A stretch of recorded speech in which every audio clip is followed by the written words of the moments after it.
This is the meeting of the Senate Agriculture, Conservation, and Natural Resources Committee. The clerk, please call the roll. Good luck.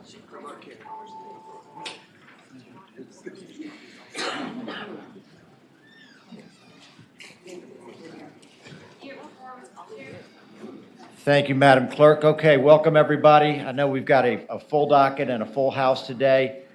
Just a little bit of housekeeping. I do have a list of delegates signed up. I'm going to take you in the order that you're signed up unless you're incredibly important and you got to be out of here early, in which case maybe I've already talked to you. But otherwise, we'll try and move you out as quickly as possible. We will go through bills that have House equivalents that I know of. There may be others that as we talk through the bill that it turns out have Senate equivalents that have a Senate equivalent that will come up, and we'll sort of take that on a case-by-case basis. We have some energy bills, some, for example, Reggie, that we dealt with on the Senate side. I know we've got some energy bills in front of us today. Again, if there was a Senate bill that was equivalent to it and it ended up in Commerce and went through Commerce, then we may well refer that to Commerce so we're not duplicating work that was done by another committee. If it is a new bill and original to our jurisdiction, then we will keep it here and we will hear it ourselves. In order to get started, I'm going to walk through some bills which I know are duplicates that we can report in a block, and I'm just going to read them out. House Bill 173 dealing with waterfowl blinds, Delegate Krizek. House Bill 388 dealing with elk hunting, Delegate Edmonds. House Bill 1612 designating Grays Creek as a scenic river, that's Delegate Brewer. And House Bill 1695 Wildlife Corridor Action Plan, that is Delegate Bulova. If someone could move to report those in a block, I'd appreciate it. Okay, all right, so we have a motion and a second to report all those bills in a block. Clerk, please open the roll. Just a minute. Nope, hold on.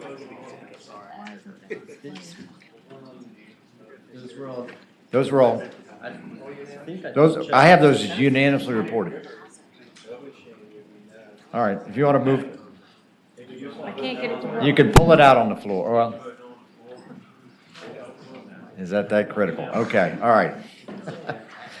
Which one are we taking out? All right, if somebody wants to make a motion to pull one out of the block, please do so. I would move that we take HB 1695 out of the block. 1695 is out of the block. Any others? 1612 out of the block. Okay, we have a two-person block at this point. We have House Bill 173 and House Bill 388. So, move to report in a block. Can you open them? No, hold on. I'm going to get to that. I'm going to use this one. I'll hold them all with this one. Okay. Both, yes. So, these two are good. Okay. All right.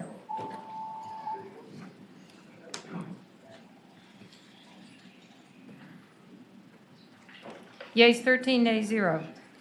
Okay, yeas 13, nays 0, and that was 173 and 388. Next, we have House Bill 1612 designating Grays Creek as a Virginia scenic river. That was identical to Senate Bill 1090. Do I have a motion to report? So moved.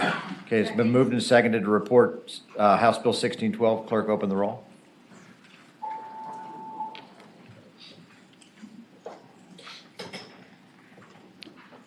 Yeas 11, nays 2. Okay. Okay, yeas 11, nays 2. That bill reports. Final one is House Bill 1695, Wildlife Corridor Action Plan. That's Delegate Bulova's bill. It was identical to Senate Bill 1004, which was Senator Marsden's. Do I have a motion to report? Motion seconded to report the bill.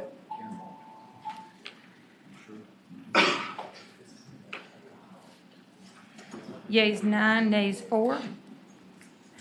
Okay, yeas 9, nays 4. That bill reports. The one orphan was House Bill 1621, Virginia Urban Agriculture Advisory Council.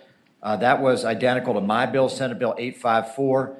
That went to Senate Finance and reported with the clause. So do we have a motion to report and refer to Senate Finance? Okay, the motion is to report and refer to Senate Finance. That's House Bill 1621.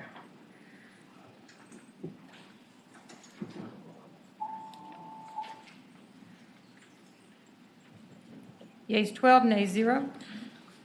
Okay, I have two other duplicate bills requested in finance. I have House Bill 22, Virginia Community Flood Preparedness Fund, identical to Senate Bill 320. Let's see if I have that would be Delegate Lindsay. Okay. And I'll get to Menhaden in a second. Do we have a motion to report that? All right, so I have a motion and a second to report House Bill 22, and that needs to be, go to finance. So if clerk could open the roll, House Bill 22.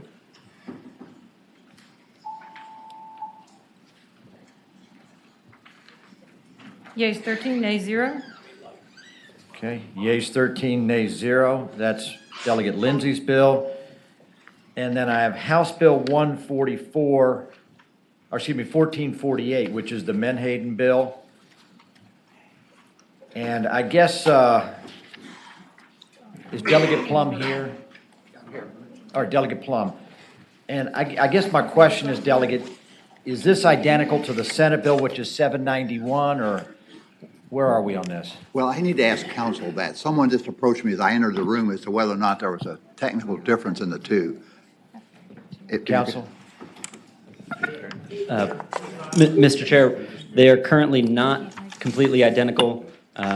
We had actually made a mistake the first time around, so Delegate Plum's House version is the version that was intended in the first place, and it's my understanding that tomorrow the Senate version will be updated to that version. Yeah. Okay, well. The only difference currently is that there is one section of the code, 28.2-410, that was left out. And that was, as I understand it, inadvertent. It was not there wasn't a purposeful reason for that. Okay, do we have a substitute to distribute? I mean, typically, if we're going to amend a bill, I got to have something in writing. We don't need to amend it unless you want to conform it. Yeah. Mr. Okay. Chairman. Yeah, All right, all right, why don't we do this? It sounds like we have a consensus up here on the dais that yours is the version we want to proceed forward with, and we'll. Yeah. Mine's the perfect bill, Mr. Chairman. All right, well, I'm glad to hear that. All right, we have a motion and a second to report the Menhaden bill, House Bill 1448. Clerk, open the roll.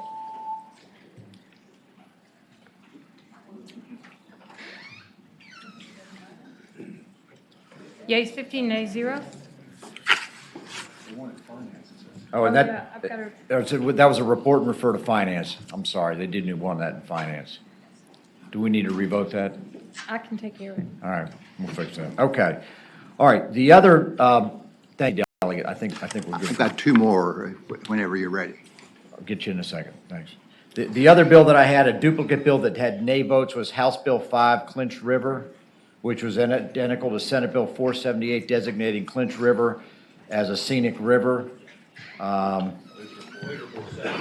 is Delegate Moorfield. So we have a motion and a second to report House Bill 5. Clerk, open the roll.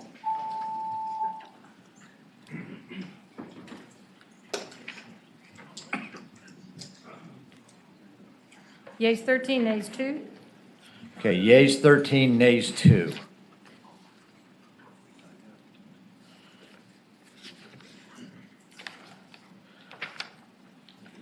Okay. Well, why don't we do this from here? What I'm going to do next is I'm going to go through those bills which need to be conformed to a Senate version. And again, I think we can move through these pretty quickly. A lot of these are requested in finance. The first one is House Bill 119, which is Delegate Knight, if he's present, come forward. And this has to do with the definition of milk, the misbranding of milk. I know we had a hearing on this. Yes, sir. My bill is a little bit different than the Senate bill with the Okay. enactment clause on it. If you'd like for me to explain that. Why don't you just explain what the difference is? We Yes, did sir. have a hearing on this Yes, sir. a couple weeks ago. You understand the milk bill, it says the provisions of this act shall not become effective until 6 months after the enactment on or before October 1, 2029, or there's a list of 14 states. When 11 of the 14 states enact this law, then the enactment clause will take effect. That's for distribution purposes. So this piece of legislation probably isn't going to happen anytime soon. Right. But I think it sends a tremendous signal to the dairy farmers. Okay, all right. We did have a debate on this. We reported it and referred it to finance. I have in my notes that it needs a line amendment to conform to Senate Bill 510. Yep, Mr. Chair, the Senate version did not have that enactment that he just described on it. I believe it was offered, but the committee did not adopt that amendment. All right, well, what's the will of the committee? You want the enactment clause? Or? Mr. Chairman, doesn't that enactment clause eliminate fiscal impact Yes. I think so. and eliminate the need to go to finance? Well, it's not going to eliminate the fact it's requested on my sheet. That's fine. I understand. Why don't we do this? It seems to me that if we get a motion to, just as is. As is. Okay, there's a motion. Do I have a second? Second. We have a motion to report and refer to finance as is, so that would be with that amendment. Clerk, open the roll. With the amendment, I'm saying without. As is. Without the amendment. As my bill is proposed. As your bill is proposed, and but that has the Yes, sir. 11 of 14 language. Yes, sir. All right, so just the bill as it came out of the House. Yes, sir. All right, so the motion is to report and refer that to finance. The motion has been seconded. Clerk, open the roll.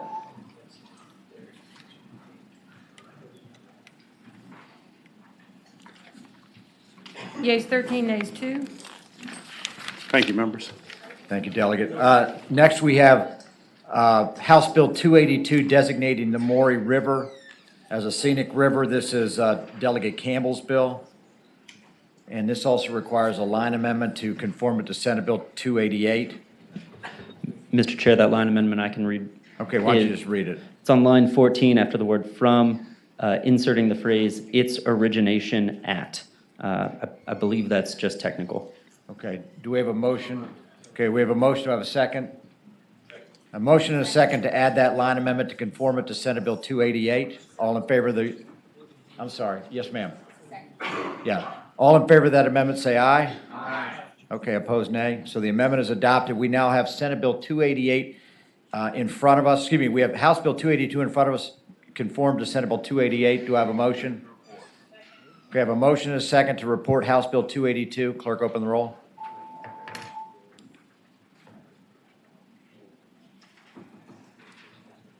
Yeas 13, nays 2. Okay, yeas 13, nays 2. The bill reports. Next, I have House Bill 1194, which is Delegate Lopez's bill. I think he stepped out for a second, but I think we could, oh, I'm sorry.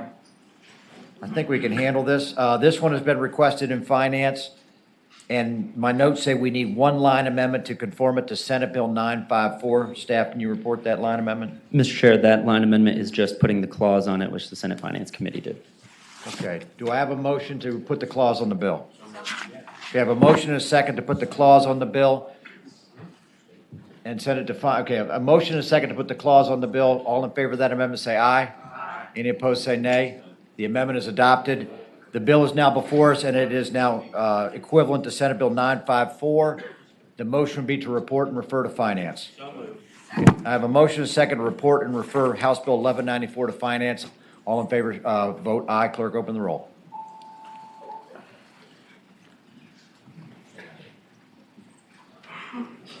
Yeas 15, nays 0. Okay.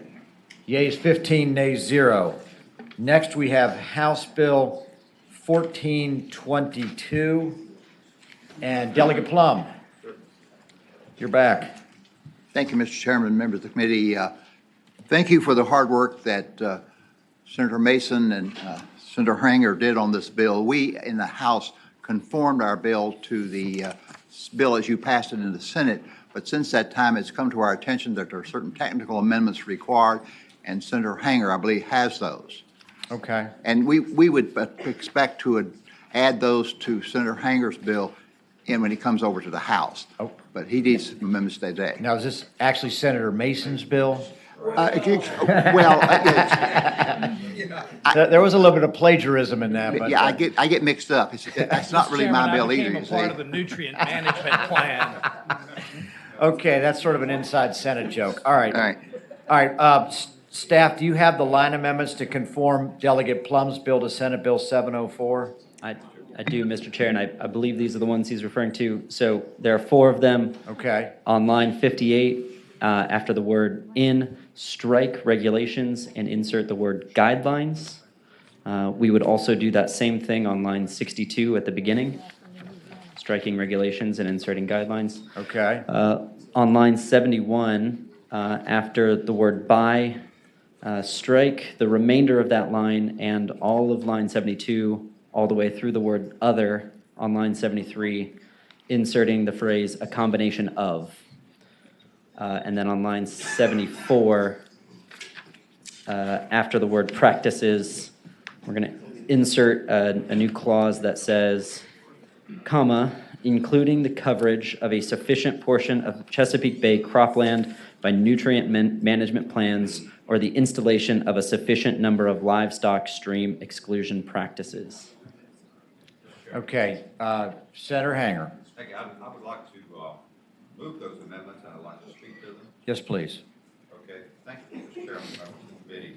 Been working with Delegate Plum on this measure, and he had actually replicated our work over here. He sat in on the entire meeting we had and took notes, and then the bills were identical then as they came out of the House and came out of the Senate.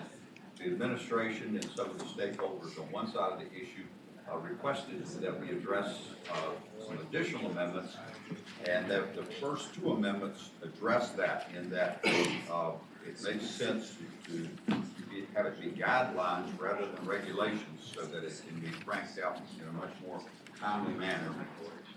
There were two other issues, one on line 68 dealing with the date.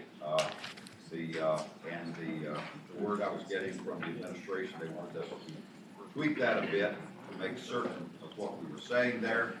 Could not get consensus on that between both groups, so we opted not to address that. Talked with the administration secretary and deputy secretary, advised them if it really was a source of a problem that after we vetted it, that it may be appropriate for the governor to send down an amendment on that, but we couldn't get consensus on that.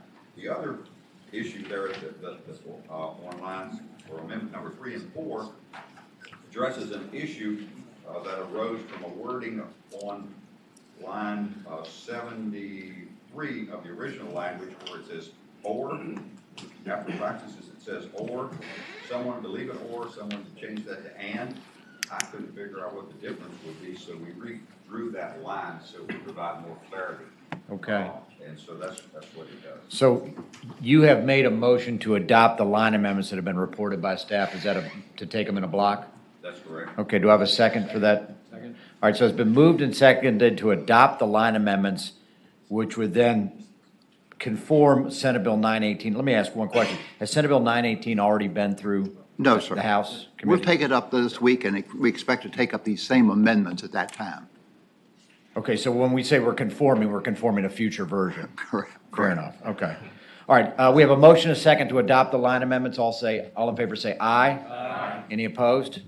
All right, the line amendments are adopted. We now have the bill in front of us, House Bill 1422. Mr. Chairman. Yes, sir. So maybe Senator I'm just a Mason. tad late, but the thing we couldn't come to agreement on is it says unless on or after July 1, 2026. Right. Well, which one? On or after would be both, I think, so that's one we probably need to square up. And then the last amendment, we just included coverage of a significant portion of the Chesapeake Bay, cropland, blah, blah, blah. So as noted by the hearing we had, a significant portion as relating to the farmer's perspective, a significant portion as relating to the foundation's perspective and the administration's perspective could be a very wide variance. So I appreciate Senator Hanger's effort here, but just think we need to continue to work on so we don't water this down so terribly much. Thank you, Mr. Chairman. Understood. I think we had a very long hearing on this, Delegate Plum, and I Yes, know sir. you were here, and Yeah. The ball is rolling forward. I'll just sort Mr. of. Chairman, no question about moving forward. I actually like what we've come to be. we went off with a regulatory kind of approach, and as you see by the amendments, what we're talking about now is a guidelines approach where we work cooperatively towards a common goal, and I think that's better for the administration as well as for the stakeholders. So I think this approach is a much more positive approach in going forward. Okay, all right, well, I have a motion and a second to report, well, let me ask, do I have a motion to report the bill? And second, All right, we have a motion and a second to report the bill as amended, and it is requested in finance. Any further discussion on the dais? Okay, and we did have a public hearing on the same issue, so clerk, open the roll. Yeah.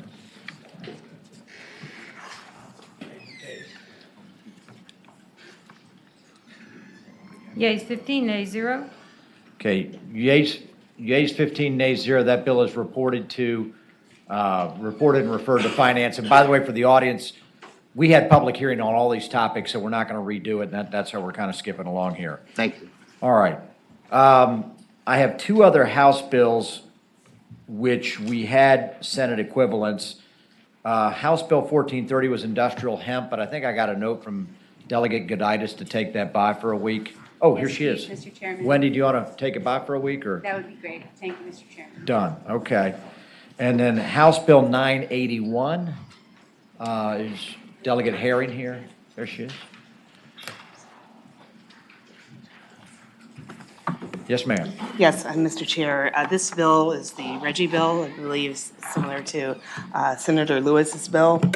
Do you want me to just go through what the bill does? Tell you what, we had a very Right. robust hearing on this. Right. So if you want to just hit some of the high points, but I think we've heard it. Right. So just a reminder, this allows Virginia to auction carbon pollution allowances to utilities. It describes how the funds will be generated, that comes from it, and be used to improve energy efficiency for low-income communities and address sea level rise and flooding communities. So basically, that's the bill. Okay.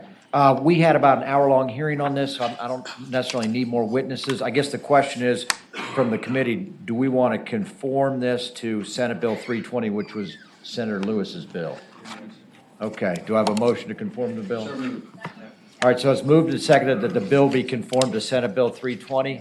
Any discussion on that? Okay, all in favor of that motion say aye. Aye. Any opposed say nay. And so the bill is now conformed to Senate Bill 320. Mr. Chairman, Yes, Senator Obenshain. I want to make a motion to amend the conform bill to add the LS Power Doswell Energy Amendment.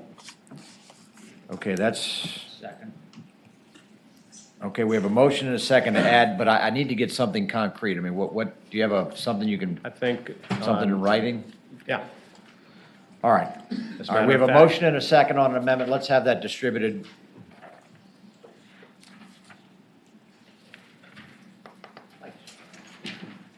Delegate, did you get a copy of this? I would like to see what's being handed Yep. out, see if it's any changes, because if it's the same thing, then, of course, needless to say, I All right, well, why don't like the amendment. All right, well, hold on. Why don't we do this? We will let Senator Obenshain explain the amendment, Yes. and then I'm happy to get your input. Senator, go ahead. Yeah, Mr. Chairman, this amendment deals with a plant that's going to be affected by this. I would like to ask B. Gonzalez to step up and address the amendment, if that's okay. Okay. B, come on up.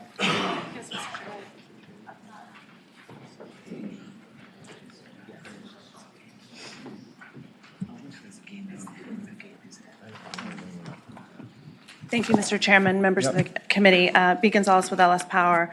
I'm sorry to keep at this, but I've got to represent my client, and we have had some new information. I know that this amendment creates an allowance and allows for a percentage of that allowance once it's taken from whoever is qualified. In our case, it would be us or others, would be reinvested back into Virginia.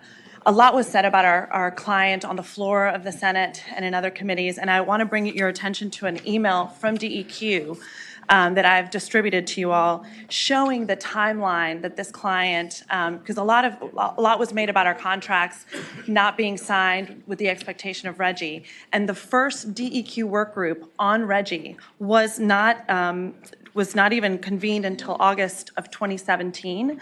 So our last contract was signed May of 2017. And I have a longer timeline about the rules that were adopted in that work group. And in that work group, I want you to understand, allowances, exactly what the amendments are asking for, was contemplated in the work group and adopted in the work group. The work, I've got a timeline here with all the dates, and so I'm just kind of surprised. I'm trying to appeal to your sense of fairness as to why all of a sudden the Reggie bill, as it is, does not allow for those allowances. We've given 6 different proposals. This is something that, you know, I don't believe guts the bill. I feel like we give $100 to someone, we're asking for $4 back. It is not a large sum of money. All the environmentalists and folks that oppose this amendment because it takes some money from the fund. However, this company is committed to clean energy. This company is committed to this bill. This company is committed to capital investment, creating jobs, to produce clean energy, and we're asking for the allowances that we thought were contemplated in the work group. That's all we do. I really appeal to your sense of Okay. fairness here, sir. Mr. Chairman, Senator Obenshain. yeah, my reason for offering this amendment is that this is a company that made a substantial investment in Virginia, invested in Virginia jobs, and we're changing the rules on them. And I would ask that we make this accommodation to keep this investment, keep these jobs, and not impose this hardship that would result as a result of our passage of this bill. Okay, all Asking right, for a seat at the table. understood. Let me do the following before. Yes, sir. I don't want to open this up for a whole nother public hearing. Understood. We did hear this the first time around. Let me hear first of all from the patron. Yes. What's your position on this amendment? Well, thank you, Mr. Chair and members of the committee. I do oppose the amendment, and I understand Ms. Gonzalez has to represent her client, but I'm representing, I feel, the best interest of Virginia, and this is why. The amendment would require us, as you all probably know, to set aside $42.6 million worth of allowances over 5 years, assuming that the $6 allowance price is used when creating they gave me a memo, and my concern also is with the dates and the timeline. If you look at it, the one of the last contracts, or actually one of the 4 contracts that they're asking the Commonwealth to subsidize should this pass, was signed on the very day that Governor McAuliffe officially announced that Virginia was joining Reggie. So and I will say that there are other power producers. They seem to have anticipated, and I just don't think the Commonwealth should be in the business of, footing maybe an error or just a gamble that this company made, that this structure would not be in place. And that's what I feel like we're doing. All right, thank you, With the Delegate. amendment, yes. Is the administration, is this Secretary Strickler here? Matt, you want to come forward? Do you all have a position on this? Yes, sir. Chairman Peterson, member of the committee. Thank you, Matt Strickler, Secretary of Natural Resources. Majority Leader Herring did a great job of explaining the kind of drawbacks of this amendment. It would be a significant hit to the revenue for low income energy efficiency and the flood protection resources that we're trying to purposes that we're trying to accomplish with the bill. Just to kind of frame this out a little bit for the committee, the idea of capping and reducing through a market-based mechanism carbon pollution from the electric power sector has been around for decades. Reggie started in 2009. That was the same year that the Waxman-Markey bill was considered and nearly passed in Congress. And as Delegate Herring mentioned, Virginia joined Reggie in 2017. So anybody who is entering into these kind of contracts for at least the last 15 years should have known that this was something that should have been worked into those contracts as a contingency or really a reality that they would probably have to face in the future. Okay. Before we get to you, B, Lynn Woodson, this was your bill on the Senate side. And I would echo what Delegate Herring said as well. And I understand Ms. Gonzalez is doing an excellent job in representing our client. She was kind enough to share some of this information in the timeline with me. And while the timeline is not as egregious as we thought it was at first, I would point out, along with what Secretary Strickler just said, that these are sophisticated folks, and this has been kicking around for a long, long time. And the fact that they were part of a stakeholder meeting where a pool of allowances was mentioned, it was foolhardy to enter into any contract without seeing that set in stone, black and white, and done. And this would, at this late stage, I think would be very detrimental to the Regional Greenhouse Gas Initiative and all of its goals. All right, why don't we do this, before we take a vote on this amendment, because obviously we've got a division on the committee, I need a minor housekeeping. The bill that we needed to conform to was actually Senate Bill 1027. So if I could have a motion to reconsider the motion we made just a moment ago conforming this bill. Move to reconsider the conforming vote. All right, second. All right, we have a motion and a second to reconsider our previous vote conforming the bill. Previous vote conforming the bill. All in favor, say aye. Aye. Any opposed? All right, the original House bill's in front of us, 981. We actually need to conform to Senate Bill 1027. So moved. Okay, I have a motion and a second to conform to Senate Bill 1027. All in favor, say aye. Aye. Any opposed, nay. All right, so the bill is conformed to Senate Bill 1027. Now, we have this amendment in front of us. Any other members want to speak on this amendment? Mr. Chair. Yes, Senator Morrissey. B, can you approach the podium? Yes, yes, sir. I am already at the position that your company has been harmed. I get it. I'm already at the unfairness part. Here's where I need to be convinced. The General Assembly passes legislation, Reggie, that we think is in the best interests of the Commonwealth. Correct. What we don't do is look out there and say, is this okay with these two giant industrial giants? Does it conform with their contracts? Is everything going to be fine with them? We can't do that. So, But you have technically in the Linwood Lewis bill. I'm getting to that Yeah. point. And since you brought that up, I had a problem with the Tedesco amendment because what we were asked to do, with all due respect to my colleague, Senator Lewis, is we were asked to intervene in a contract dispute between Tedesco and Shell. And those are big boys with big boy attorneys that should have contemplated that Reggie was coming down. And we were asked to intervene and say, make it right. And I'm not saying whose ox was gored, whether it's Tedesco or Shell's. One of them was. One of them is going to be treated unfairly, and both of them can make compelling arguments. But here's where we're going right now.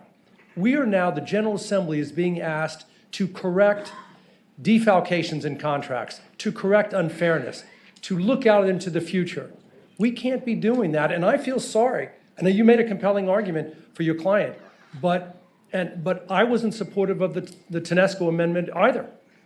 We should just, in this body, do what we think is right for Virginians and let the other folks work it out themselves. I wouldn't disagree with you there. You've already given Dominion a pass-through in the language. We've already given what? Dominion got amended in the second enactment for a pass-through to the taxpayer. So no one seemed to have a problem with that because it doesn't take money from the fund. What I'm telling you is that the thing that I feel terrible for my client is we were part of the work group. The work group contemplated that. The work group agreed on allowances, and that's not the bill that was brought before you. So we have offered multiple different avenues where we could start a reserve fund, a reserve account, and if we're not the only company, then we have to qualify and we wouldn't get the full 32. We've gone down from 45 to 32. I'm willing to take anything at this point to show that we are reinvesting goods and services back into the Commonwealth. That's what the Second Amendment does. So we're doing all we can. We have invested $100 million in that Hanover facility in the last 2.5 years.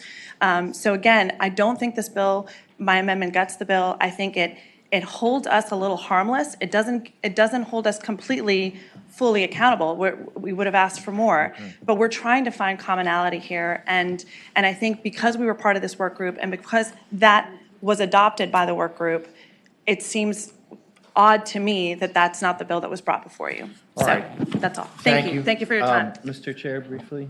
Yes, Senator Suderline. And we really do need to Yeah, take it'd be this up. very brief and direct. I just want to point out, to clarify some things, we talked about the big boys, and Ms. Gonzalez was exactly right when she said that we did a 14-1 vote, make sure that the big boys down the street were taken care of in a very big way, even though they were already pretty well situated to start.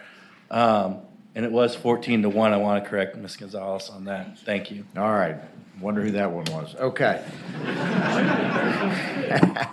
Okay, we have had a motion and a second in front of us for Senator Obenshain's amendment, which has been distributed. Clerk, open the roll.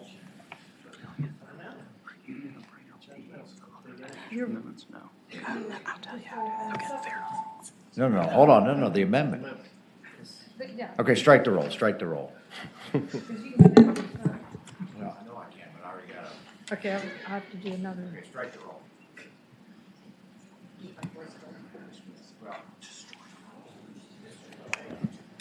All right, we'll do it by voice vote first, and then if I'm uncertain, we'll go to recorded.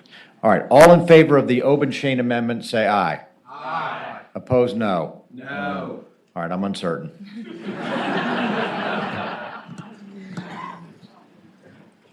Okay, clerk, can you open the roll? I am.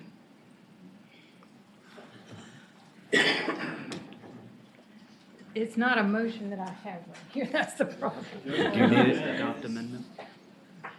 Okay, let's adopt, Adopt amendment. this is amendment or substitute? Okay? This is just on the amendment. This is on the Obenshain amendment. Either yes for the amendment or no against the amendment.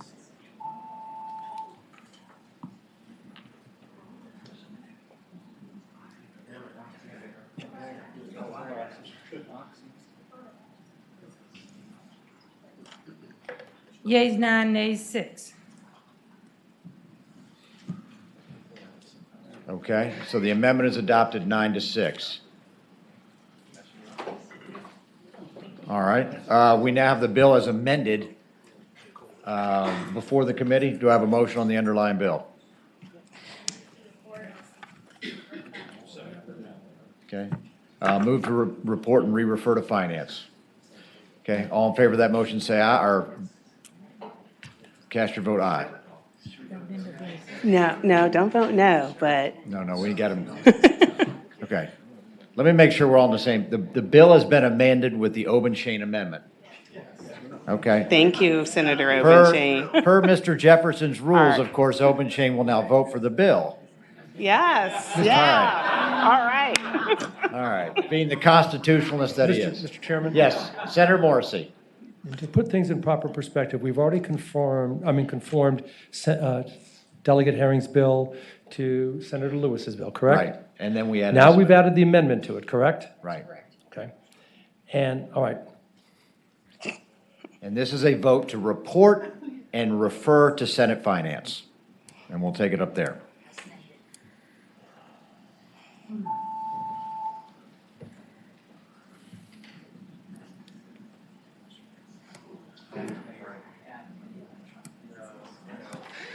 Yeas 9, nays 6. Okay, the bill reports 9-6, and we'll go on to Senate Finance. All right. Delegate Herring, we'll see you again in All Senate right, Finance. thank you, I Yep. appreciate it, thanks. Okay, that concludes the bills that had Senate exact equivalents. And what I'm going to do is I'm going to go down the list, and I've got Delegate Adams, and on deck I got Delegate Guy, Goditis, Robinson, Sullivan, Carr, in that order.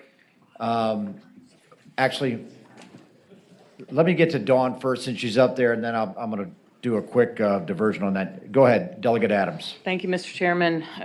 Appreciate your time after this heavy lift you just got done doing. HB 1074 is All right, a listen up. House disturbing Bill 1074, animals please. bill. It essentially changes the word molest and molesting to harass and harassing, which is more consistent with the internal code. Currently, the language in this section of the bill essentially says that it uses words that essentially say that you can't molest young birds, animals, or eggs without a permit, which in the current context of today's language has different implications than the word harass. This bill was heard in agriculture. It was wordsmithed through the courts of justice lens of Delegate Gilbert and spoken to by the department. Again, this word is internally consistent. It passed unanimously in the House, and be happy to answer any questions. Okay, any questions for Delegate Adams? Okay, we have a motion to report. Second. And a second. All in favor, say aye. Aye. Actually, clerk, open the roll.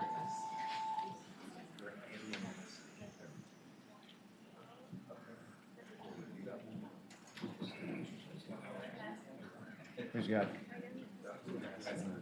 Yeas 15, nays 0. All right, is that it, Thank you, Mr. Delegate? Chairman, members of the committee. You're on your way. All right, I'm going to take Delegate Bulova because I know he has to chair his own committee over in the House. I apologize for my House colleagues. Very good. Thank you, Mr. Chairman. I just want to be there at General Laws when we pass a lot of good Senate bills out of there today. Remember that, okay. All right. Mr. Chairman, first one is House Bill 520. And what this bill does is it directs the Department of Environmental Quality to convene a work group to provide recommendations for how tree preservation and planting of new trees might be able to be used to meet Virginia's urban stormwater management requirements as well as Chesapeake Bay compliance targets. This actually grew out of a discussion between the Home Builders Association and Arlington County, and then support group for that, including VACO, VML, the Planning District Commissions.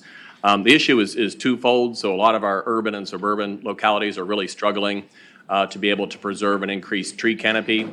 At the same time, a lot of our developers would like to be able to use that tree canopy to meet some of their urban stormwater management requirements. There's been some really good work done at the Chesapeake Bay program level, but it doesn't get into the specificity required for Virginia to actually look at what kind of rules or regulations might need to be adopted to assign specific phosphorus, sediment, and nitrogen removal levels.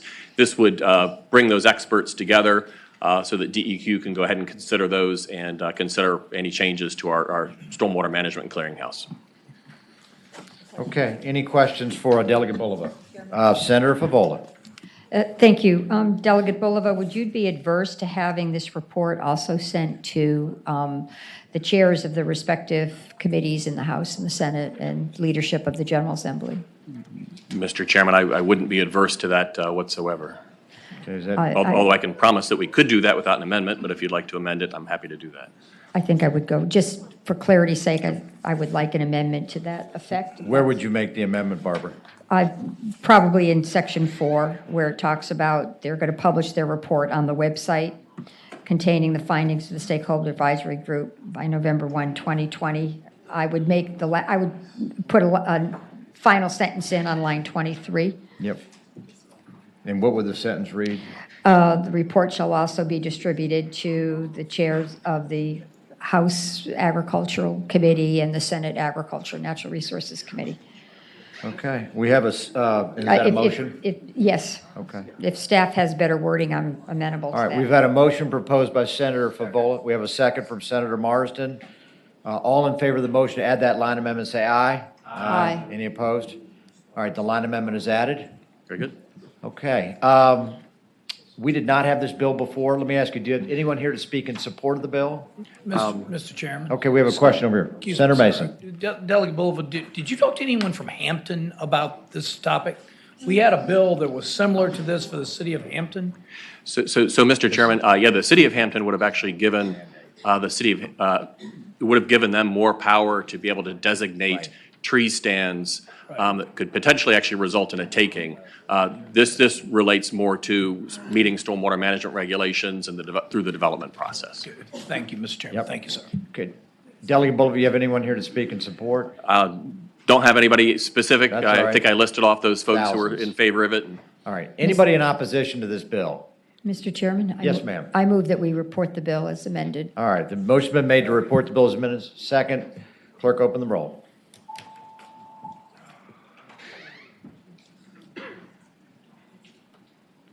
There it is.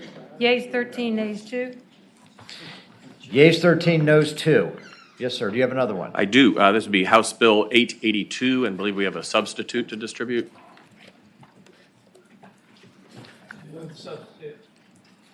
Okay, we have a motion and a second to distribute the substitute.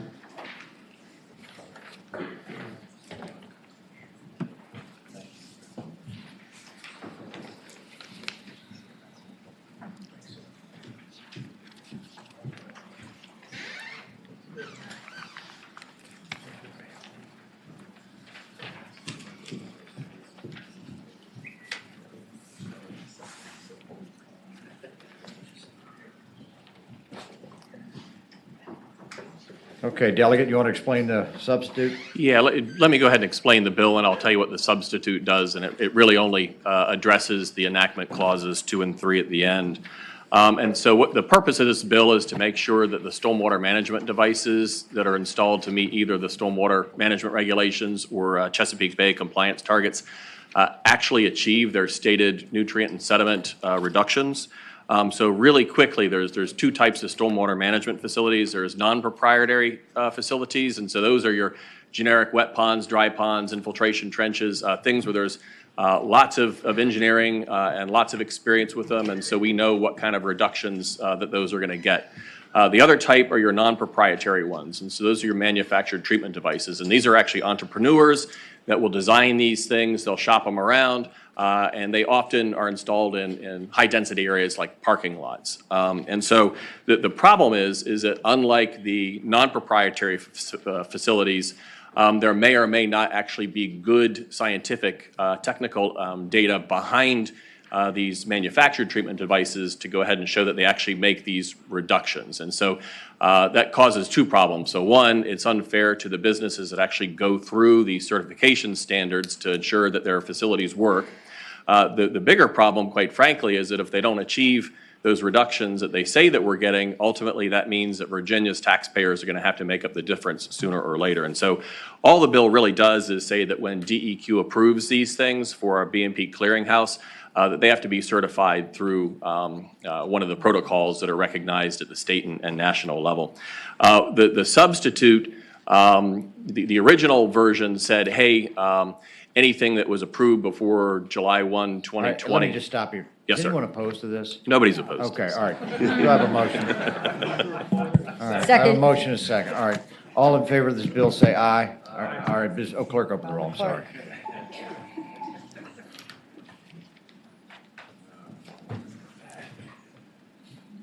All right. All right. Yeas 15, nays 0. Okay. Thank you kindly, Mr. Chairman, Yep, members of the thank you, committee. David. All right. Okay, going back on track, I have Delegate Guy next. Thank you, Mr. Chairman, members of the committee. House Bill 653 is a bill that would allow the Virginia Department of Health and the Virginia Marine Resources Commission to use current technology by adding the option to use downloadable and online interactive GPS maps as a way to designate the border of shellfish closure areas. This method of marking is in compliance with the National Shellfish Sanitation Program as administered by the FDA. However, our current law only allows physical markers, which is both outdated and in some cases both dangerous and difficult. For example, in my own district, there is a shellfish closure area immediately behind the Joint Expeditionary Base, Little Creek / Fort Story, where the use of either pole markers or lighted buoys would cause navigational hazards to the amphibious training that goes on in the area. This is an agency bill brought forth by the Department of Health, and I also have a letter of support from the shellfish growers of Virginia. As far as I know, no one has opposed it at any other juncture, and it has passed unanimously at every level. Okay, all right. Any questions for the delegate? Anyone either in support or opposition to this bill? I see someone coming forward. I think the Department of Health is here. Okay. Yes, Good madam. afternoon, Mr. Chairman, members of the committee. My name is Danielle Schools. I'm the acting director for the Division of Shellfish Safety and Waterborne Hazards. We do support this bill. This bill would enable us to modernize our efforts to communicate condemnation lines of delineation to our harvesters as well as to the general public. Great. Okay, all right. Any questions? All right, we have a motion and a second to report the bill. This is House Bill 653. Clerk, open the roll. Thank you, Mr. Chair. Yep. Yeas 15, nays 0. Okay, yeas 15, nays 0. The bill reports. Next on my list, I have Delegate Goditis. Thank you, Mr. Chairman. Mr. Chairman, the first one I have here is HB 1352. It has to do with Responsible Solid Waste Disposal Act. It clarifies DEQ's authority to regulate and address open dumps or unpermitted solid waste disposal sites. It allows DEQ to recover associated cleanup costs from parties responsible for owning, operating, or causing the unpermitted solid waste disposal activities. All cleanup costs incurred will be reimbursed through cost recovery. And I'd be happy to go on if you would like.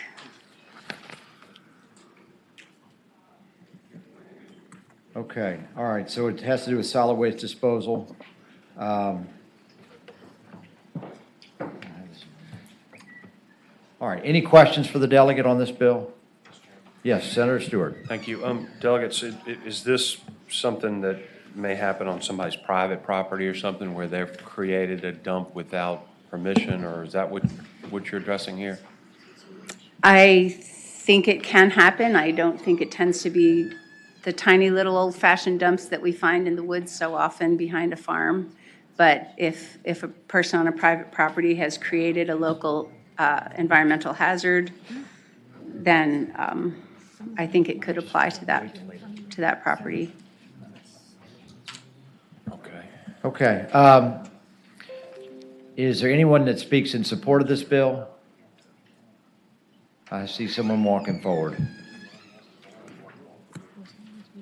David Paler, do you have a position on this? Yes, thank you, Mr. Chairman. David Paler with Department of Environmental Equality. The administration supports this bill. It really is a gap closing issue because, Senator Stewart, to your point, there are occasionally some times when it might be on private property and somebody else made the dump, and we're just clarifying that that you're responsible if it's an unpermitted dump and that we can take enforcement action. Okay, any questions? Mr. Chairman? Wait, David, come on back. Right here.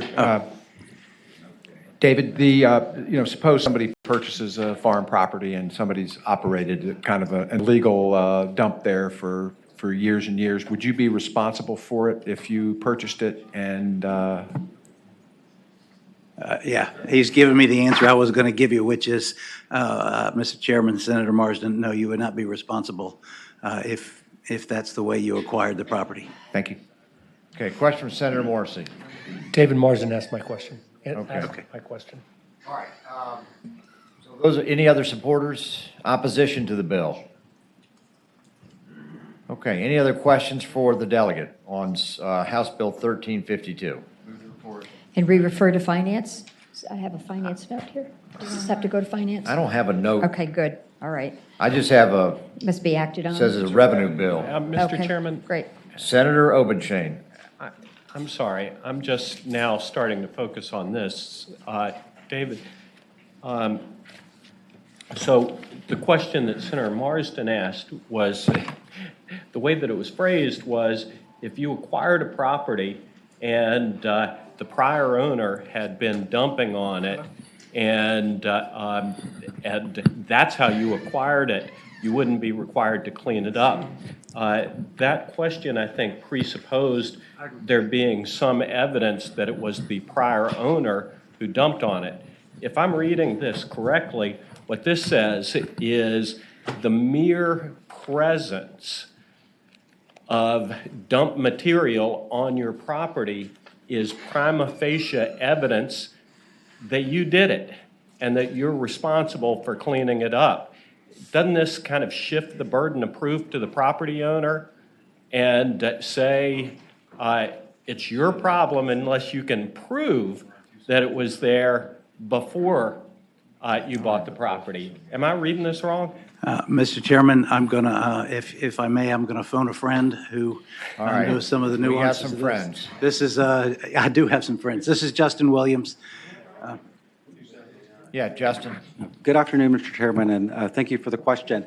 I think the distinction there is when you're talking about the historical disposal that was the reference or prior disposal, that you're not held responsible for. When you're talking about the prima facie here, we're talking about where there's active dumping and dealing with the issue of the current dumping that might be occurring on a site and who's responsible in that case, either both the owner or the person who created it versus the historical or prior practice. Well, I don't think the bill talks about when the dumping is taking place. It just says the presence of unpermitted solid waste on property is prima facie evidence that you did it. So that is clarifying additional provisions that outline in the bill related to the actual act of operating an unpermitted solid waste management facility, for example. So there again, you've got active operation or dumping.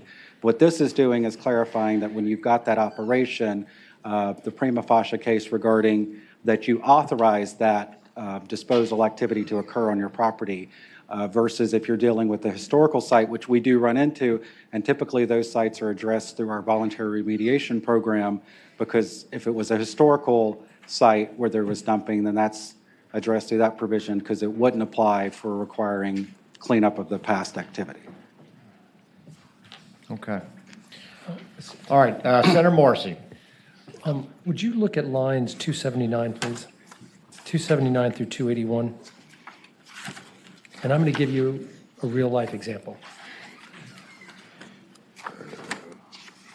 Trying to find the line item. 279 says, it's in italics, the presence upon a person's property. I'll read it to you. The presence upon a person's property of solid waste for which no permit has been issued and that is not otherwise exempt from permitting requirements shall be prima facie evidence that such person allowed solid waste to be disposed of on his property without a permit. Here's an example. Don't have numbers. Yes, sir. Sorry. Here's an example. 20 years ago, I bought 50 acres on the James River. And at that time, in the 50s and the 40s, 50s and 60s, people took their trash and they dumped it in the little valleys. Right. And they did it year after year, decade after decade. So we spent the next 5 years removing that. This language seems to be consistent with Senator Obenshain's question that I would be responsible if you found that solid waste there, when in actuality, I'm trying to remove it. So in that particular example, and there was a lot of historical dumping, there wasn't an existing requirement at that time that required for it to go to a permitted solid waste management landfill. This isn't changing that and then bringing that prior practice into the scope of being called an unpermitted solid waste management facility, because the law that was in the place at the time is the one that would apply. What the prima facie element does is address the circumstance where we have an active, ongoing site of dumping, and we have an owner who appears to be allowing it, but is claiming that it's unintentional or it wasn't authorized, and it's helped to resolve that circumstance where we don't have to go with a back and forth regarding that authorization. In particular, where you've got a person who's opened up their property for third-party dumping, not for applicability to historical, when at the time it was entirely legal for that activity to occur. So you would still have an active dump site. If you had a site that had solid waste disposed of it in the 50s, there wasn't the law at the time didn't require that you have the modern permit or the permit from the director at the time. So this law isn't pulling in old sites that was perfectly legal at the time. It's dealing with those sites we come across with the active dumping. And the prima facie is just to help establish clarity consistent with the littering provisions, for example, that if you're allowing or we identify active dumping on a site, that you're authorized that activity or allowed it to occur. All right. All right, one follow-up question. Yeah, go ahead, Senator Morrissey. Another scenario, we've all seen sites where there's a trail leading into the woods and people decide that they're going to dump debris there, from old washing machines and refrigerators to trash. And if somebody were to do that, dump fresh refuse back in the woods, who is responsible? And and the second question is there a prima facie evidence that the owner of that land is the responsible party? So if it was third-party unauthorized coming on the property and dumping, then that third party would be responsible. That's one of the elements that this bill does is in its entirety is allow the department to go after that third party. Under the existing littering provisions, you as the property owner would have to go after the third party, and you have to demonstrate by preponderance of the evidence that you didn't authorize that dumping. So that's the purpose of the prima facie, is where you've got a large-scale dumping operations that we've run into, where you've got the individual allowing third parties to come in, even with dump trucks and dump, to establish that prima facie. And that example is somebody coming on as a third party under the existing provisions. You would have to pursue them. What this allows us to do is pursue them with the other provisions of the bill. And it does establish a prima facie, but doing that just establishes that initial element. That's where the department, through the inspections and working with the individual, would identify that it was a third party, this was unauthorized trespass dumping, and then the other provisions would allow us to come in and go after the third party. All right, let's do this. I got a question from Senator Stewart, and at some point we just got to vote on the bill. Thank you, So, Mr. go Chairman. ahead. I would just like to speak to it. Senator Morrissey's right. I know a little something about prima facie presumptions, and what this actually does is it puts the presumption that I'm responsible for this in Senator Morrissey's example, and then I have to disprove, or I have to prove that I was not responsible for it. And I think I know the situation you're going after here. I think we had a bill about this last year that didn't make it through, and this is a different attempt at the same bill. But then under Senator Morrissey's other example of somebody else coming on your property and dumping trash and you may not even know about it, certainly we could challenge them under the littering statutes. But then again, on line 84, this bill would hold us responsible for it as well, because it would say we had improperly managed the area even though we had third-party persons dumping on our property. This gives me, I think I understand what you're trying to get to, but doesn't DEQ already have enough authority over dumps to deal with this issue? So when we talk about management there in particular, we're talking about owner, operating, generating. So we don't look at the circumstance of if you've got a... That really wasn't a question. Well, I think that's a good point. That's a statement. You phrased it as a rhetorical question, Counselor, but. Oh, sorry. All right. I apologize. Here's the point. All right. Look, we got to move on. Does anyone else on the dais want to make a comment on this bill or have a question for this gentleman? All right. Do we have a motion on the bill? I heard a motion down there. Do I have a second? All right. I have a motion and a second to report the bill. Clerk, open the roll.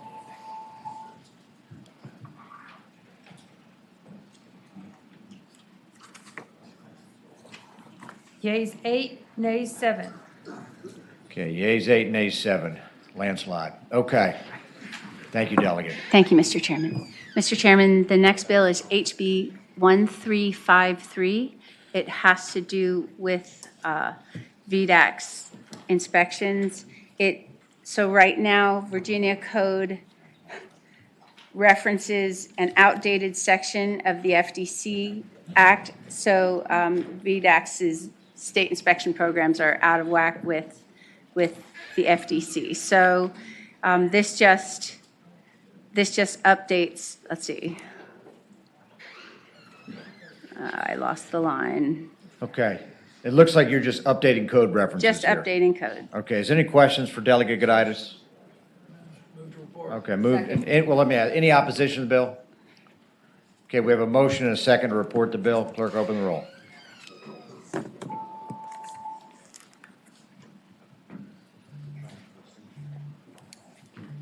Yeas 15, nays 0. Okay, thanks. Okay, we'll report it 15-0. Thank you, Mr. Thank you, Chairman, Delegate. members of the Great. committee. All right, is Betsy, Delegate Carr, come on up. And then let me just tell you who's in line here, so if you got other places to be. I got Delegate Robinson, Delegate Sullivan, Delegate Carr, who's going right now, Mugler, Tran, and Wampler in that order. Okay. Okay, Thank Betsy. you, Mr. Chairman, appreciate it. I'm with you, before you, HB 533. This bill would prohibit the dispensing by a food vendor or prepared food to a customer in a single-use expanded polystyrene food container. Polystyrene foam, what most of us call styrofoam, is the most frequently observed plastic litter. It also makes up 10 to 40% of litter found in streams, even though styrofoam only accounts for 1% of all waste. It never fully biodegrades. Every piece ever made remains somewhere in our environment. U.S. homes and businesses throw out more than 5 million pounds of polystyrene cups, plates, and other containers every day. We actually don't need single-use polystyrene cups and containers. There are plenty of recyclable, compostable, and better yet, reusable alternatives available. Polystyrene bans reduce waste and would greatly benefit Virginia's coastlines, rivers, lakes, and other natural resources. The bill has a delayed enactment clause of July 1st, 2023 for chains of more than 20 locations. By 2025, no food vendor of any type would be allowed to dispense prepared food in a poly-food styrofoam container. In addition, I have here a box of 50,000 petitions that have been signed by citizens of Virginia. And I think we have over 18,000 of them are constituents in the Senate committee's members' constituent areas. That's not to put Bloomberg on the ballot, is it? No. No. Okay. Here's an example of the kind of thing that we can use. Okay. Are there a number of people here, I think, to speak Okay, to? I Do you have assume any there's a lot of questions? people.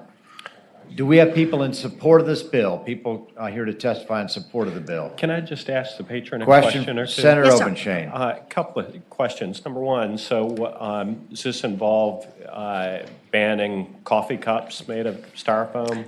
Styrofoam, but not bloodworm containers. Okay.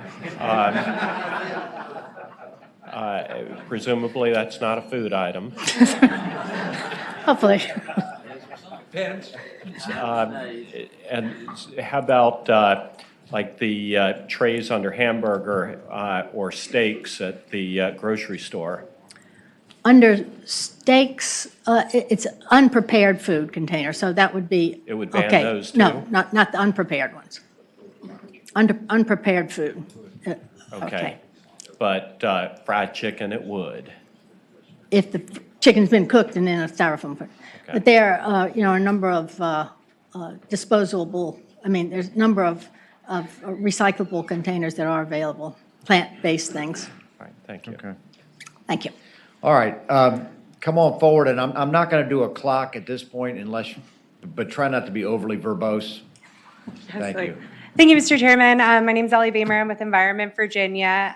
We have been working on this bill for quite some time now, talking to Virginians across the entire state. Polystyrene in particular is a really dangerous type of single-use plastic. It's something we use for only 5 minutes and persists in our environment for generations to come. No one actually knows how long it takes to biodegrade. The benefit of banning this plastic over taxing it is that the money that the alternatives would be less than 1% on a $10 meal. So we'd actually be reducing the amount of waste in the environment, not just paying to pollute even more. This is nearly impossible to recycle. Only 0.4% was recycled in 2017. New York City also had a bill to ban polystyrene, and they did a robust study about deciding whether recycling or banning it would be the better option. It's not economically feasible to recycle this, and it is not environmentally feasible too. I strongly urge you to support this bill and vote in favor of it. Thank you. Thank you very much. All right, next. Hi, thank you, Mr. Chairman. My name is Samantha. I am a student at VCU. Give me just 1 second here. Sorry. I was raised in Virginia Beach, right along the ocean front. I grew up with fishermen, surfers, and paddleboarders. My granddaddy raised me to be a steward of the beach, a lover and protector of all the life that inhabits it. We were taught to pick up trash on all of our seacombing trips. However, our cleanup efforts won't change the fact that there will always be more trash to clean up, so much of that trash being foam cups broken down into pellets that the marine life eats. It won't change the fact that the fishermen I grew up with are pulling in trash as their biggest catch daily, that all of the restaurants and tourism industries will suffer because of our plastic waste. Due to the heavy marketing of plastics and polystyrene by the manufacturers and chemical industries, there'll be more plastic than fish in our ocean by 2050. Allowing only localities to ban polystyrene will not protect my community. Plastic waste knows no boundaries and will end up in our waterways and in Virginia Beach. Thank you. Thank you. Yes, ma'am, next. Thank you, Mr. Chairman. My name's Abigail, and I'm a VCU student. I care deeply about the issue of plastic waste. Polystyrene foam is clearly one of the worst forms of plastic waste. It degrades easily and becomes pervasive in our environment and food system. Early research has shown that plastic consumption can be linked to fertility issues and cancers. We've known for decades how pervasive and harmful polystyrene is, and it's time we take action. Thank you. Okay. Steve. Mr. Chair, I'm Steve Carter Lovejoy with the Virginia Sierra Club with over 20,000 members, and we support this bill. Thank you. Okay. Mr. Chair, Pat Cowart, Virginia Conservation Network supports this bill. Thank you. Okay. Mr. Chairman, Mark Swingle with the Virginia Aquarium and Marine Science Center. We've been studying this through NOAA-funded grants for a number of years, studying marine debris on Virginia coastal beaches, and polystyrene is one of those components that shows up in great numbers all the time. So we support this bill. Thank you. Mr. Chairman, Mike Town, Virginia LCV, we support the bill.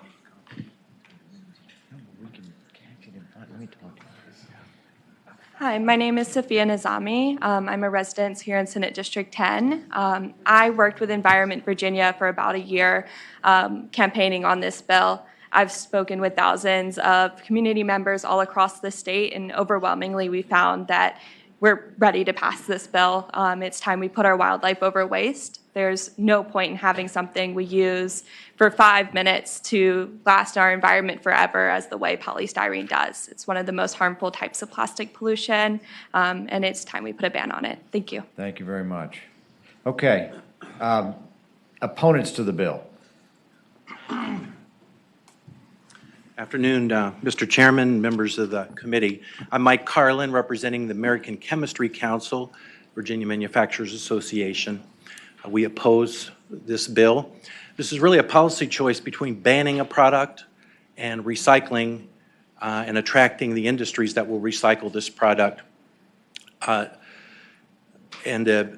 Senate, through Senator Lewis's Senate Bill 786 and Senator Hanger's Bill, Senate Bill 590-91, made the policy choice unanimously to try to attract advanced manufacturing to Virginia to recycle plastics rather than to ban them. You can recycle this product. Advanced manufacturing is and it would be an investment in Virginia. We're looking forward to trying to attract these companies. And we think that by banning a product such as this, the incentives, the potential investors will be discouraged. On the one hand, you'd have some incentives. On the other hand, you'd have the policy of banning a product that they would recycle. So I think at best, it sends a mixed message. At worst, we won't get the industries that we're trying to attract to minimize the plastics in our waste stream. So for those reasons, we oppose the bill. A question from the Yes. chair. The comment was made earlier that like 1% or some nominal percentage of these polystyrene containers are recycled. I mean, if your industry came in, I mean, what percentage are we talking about that they could actually recycle these products? Actually, I have somebody from the American Chemistry Council okay. Who can talk to that. Okay, I know this guy. Hey, good afternoon, Chairman, members of the committee. So what Representative Carr was mentioning and referring to is the EPA number that 1% of plastics are actually in the landfill. That is the number that the 1% is coming from. When it looks, the EPA national standard is about 9 to 13% of plastics are recycled. 1% is going to the actual landfill, and so that means that the majority of the landfill that majority of the waste that goes to landfill is actually paper products, just to be specific. In Virginia, I don't actually have a number. I don't believe anyone's done a waste stream study, so it would be very difficult for anyone to answer this body as to what makeup is plastics, what makeup is the alternatives, and that's beyond food service. That's just the entire waste stream. All right, yeah, Senator Morrissey. Okay. Betsy? Senator Morrison? I've asked this question of a few people, and I've gotten a couple of different answers. Is polystyrene, is that white styrofoam that we put food items into, and then you could crumble it up, or is it the plastic that we put our food items into? Clear plastic. Which is polystyrene? Polystyrene is the crushable foam The stuff. white. Okay. Yeah. Mhm. Right. Next question. By the way, if it was either plastic or styrofoam, I would be supporting your bill. Well, why do you exempt the DOC schools? That would seem to be, from this ban, it would seem to be the easiest place to institute a ban. That may be, I think we're just starting out, this is like a small incremental step. We're still going to have plenty of polystyrene around, as mentioned on the stakes and so forth. This is a beginning step. There's no way to, even though there's, I think manufacturers would like to get into this and we would welcome that, there's no way to implement recycling right now for the polystyrene. Final question, Mr. Chair. Yes, go ahead, Senator Morrissey. Can we expect a ban next year, and I'm not saying this in a cheeky fashion, to ban the plastic, the clear plastic that we put our food items into? I can't answer that, Senator Morrissey. Okay. Thank you, Mr. Chair. Okay, any other people to speak in opposition? Mr. Chairman, members of the committee, Robert Melvin with the Virginia Restaurant, Lodging, and Travel Association. We have concerns with the bill as well. Polystyrene has been found to be an effective means for transporting food and keeping it at the right temperature when it's being transported from the food vendor to the customer. In addition to that, the FDA has found that's actually safe for use. And one final thing I'd like to point out is that it's cost effective. For a lot of restaurants that are operating on 3 to 5% profit margins. Going in and banning it will have a really adverse effect on them. For example, one of our members has restaurants in Maryland as well. When they banned it up in Maryland, their costs for food packaging containers increased by $40,000 per year per restaurant. So, thank you. Okay. Yes, ma'am. Betsy, you got another? Sorry. Kate Baker on behalf of Virginia Retail Federation. We also oppose this bill. Okay. Rob Bohannon, representing the Virginia Retail Merchants Association. We associate our comments with the previous speakers. Rob, too. let me just hold you there for a second. We passed a bill out of the Senate a week ago, which would have taken plastic bags at retail stores and grocery stores and put a nickel per bag tax on it. Would you all be amenable, or would you be flexible, so to speak, to taking these types of styrofoam containers and maybe wrapping that into that same? I don't have the ability to answer that question today, but I'm something I could discuss with other colleagues. Delegate, what do you think about that? It's at the will of the committee. Well, Certainly entertain that. Well, all right. I may be alone, but I'm. Yeah, Senator Mason. The gentleman from the chemistry world, you seem to put plastic and polystyrene in the same conversation. And when he was talking about recycling polystyrene, you were nodding. And can you speak to the recyclable elements of that? Sure. Polystyrene is a resin of plastics. Right, so you have polypropylene, polyethylene, polystyrene. So it is a plastic.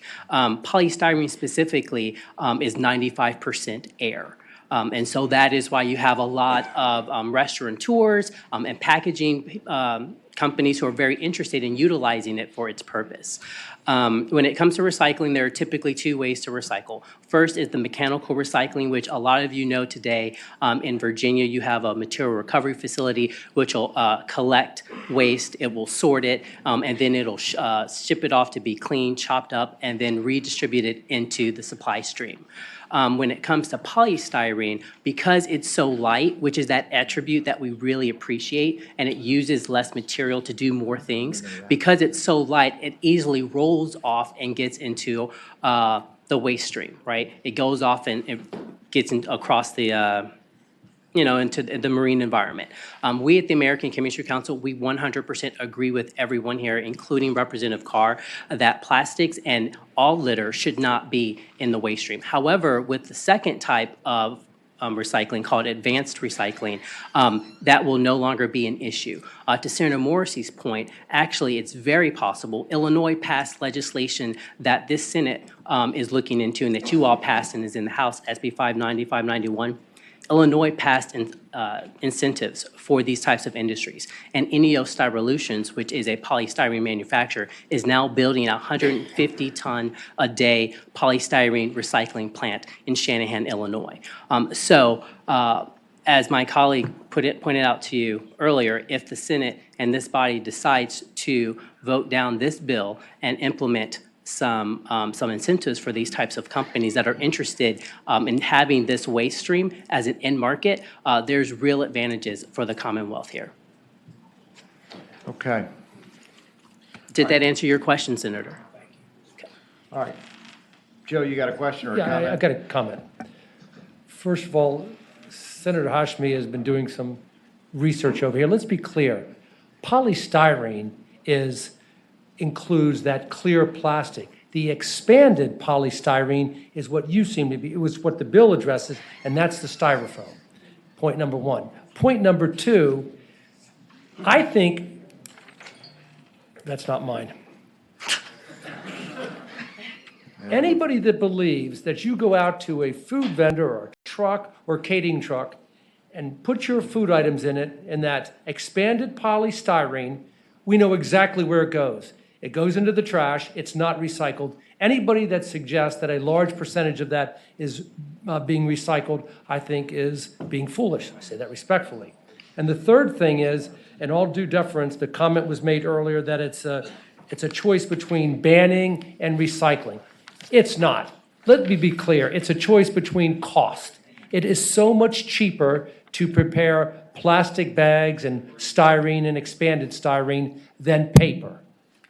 So and for those reasons, I would support this bill, Delegate Carr, and I hope you don't accept any amendments to have some type of nickel tax, thank you, tax placed on it. Thank you, sir. Senator McClellan. Yeah, thank you, Mr. Chair. I guess dangerous to weigh in, having only heard half of the conversation, but I do want to at least opine on there is a slight difference between if we wanted to do a tax here and doing the plastic bag tax, in that the plastic bag tax, as I understood it, was more on grocery stores, retailers.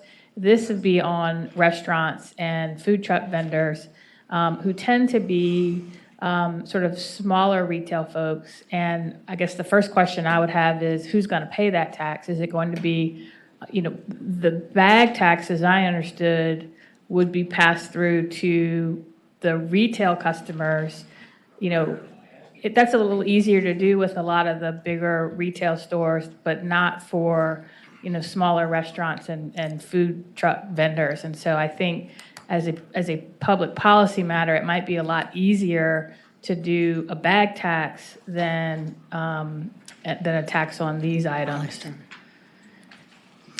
And Mr. Chairman, I would also note that there are options for for containers to carry food in. Expanded polystyrene is not the only thing. There are lots of other things available. I use it.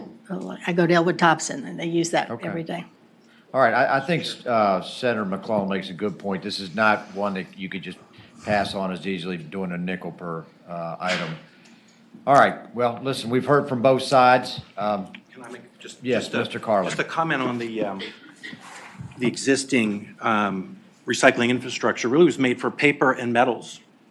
What we're talking about when we're going to bring in the advanced manufacturing in this recycling is the education and the infrastructure to improve our recycling of plastics generally, and of this substance in particular.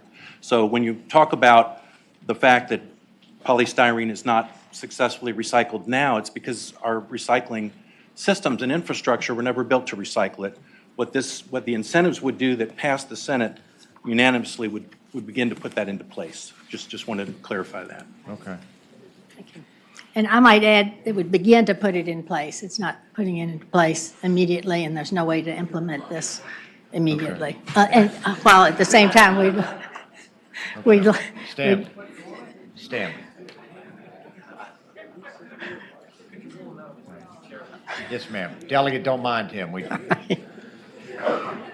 He does this all the time. We would encourage certainly the manufacturing presence to take care of this, but I don't think that that is in opposition to this bill.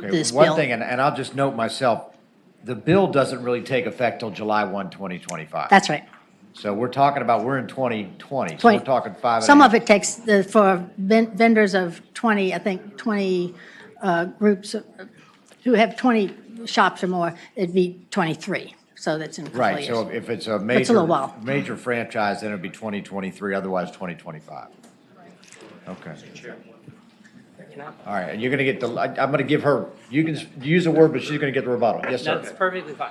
I just want to address Senator McClellan's point and concerns about being passed on to small businesses. As my colleague mentioned earlier, large restaurateurs are having to do $40,000 per restaurant in Maryland where this ban went in.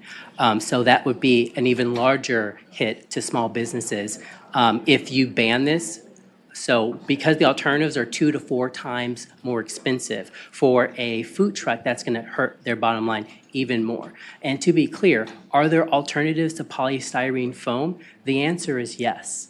However, senators, you need to be concerned with the unintended consequences that the alternatives will be going to the landfill, just as polystyrene foam is, because our recycling infrastructure in the Commonwealth is not adequate enough to handle anything beyond paper and metal. Now you have biodegradable cups here in the Senate. Those will be going to landfill because you don't have the infrastructure. So I just want to make sure you know that. Mike, One last comment, really. Mike. Yes. We've I'm had a lot sorry. of comments. All right. All right. Betsy, you get the last word. Thank you, thank you. What I go back to is the citizens of Virginia, over 50,000 people signed this petition. I think there's the will among the citizens to take care of this. This is something we can do right away. It is an Mr. Chair. incremental step. Okay. Move to report. Morrissey cut you off, but all right, we get you. All right, we have a motion. Is there we have a motion and a second from my environmental leftist here. Okay. All right, clerk, open the roll.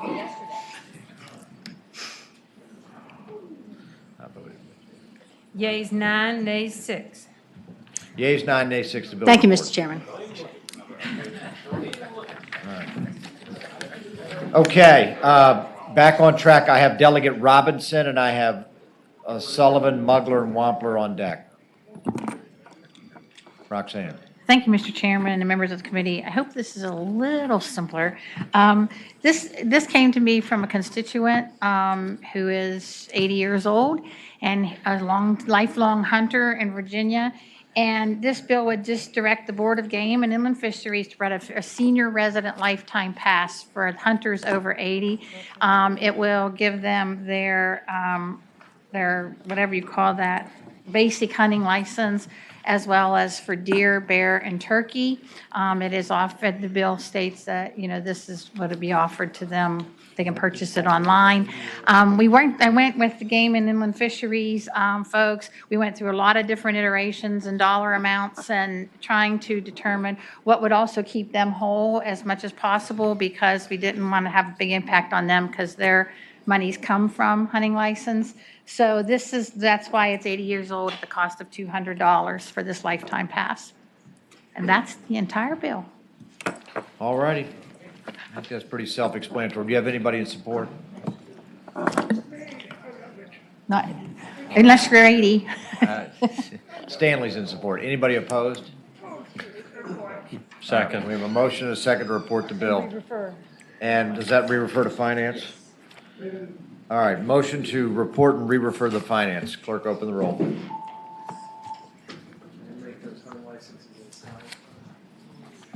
Yeas 15, nays 0. Thank you very much.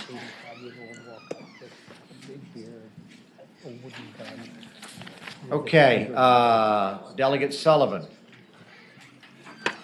Thank you, Mr. Chairman. Mr. Chairman, members of the committee, this is, I have two.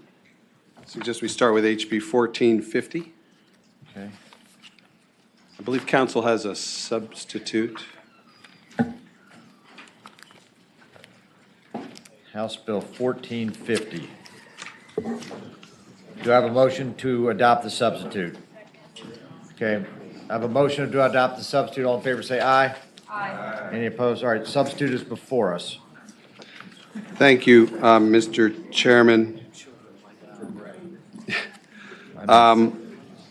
I believe I also need to offer, or have someone on my behalf offer a line amendment deleting 407 through 409. That just became it's a drafting issue at the last minute here.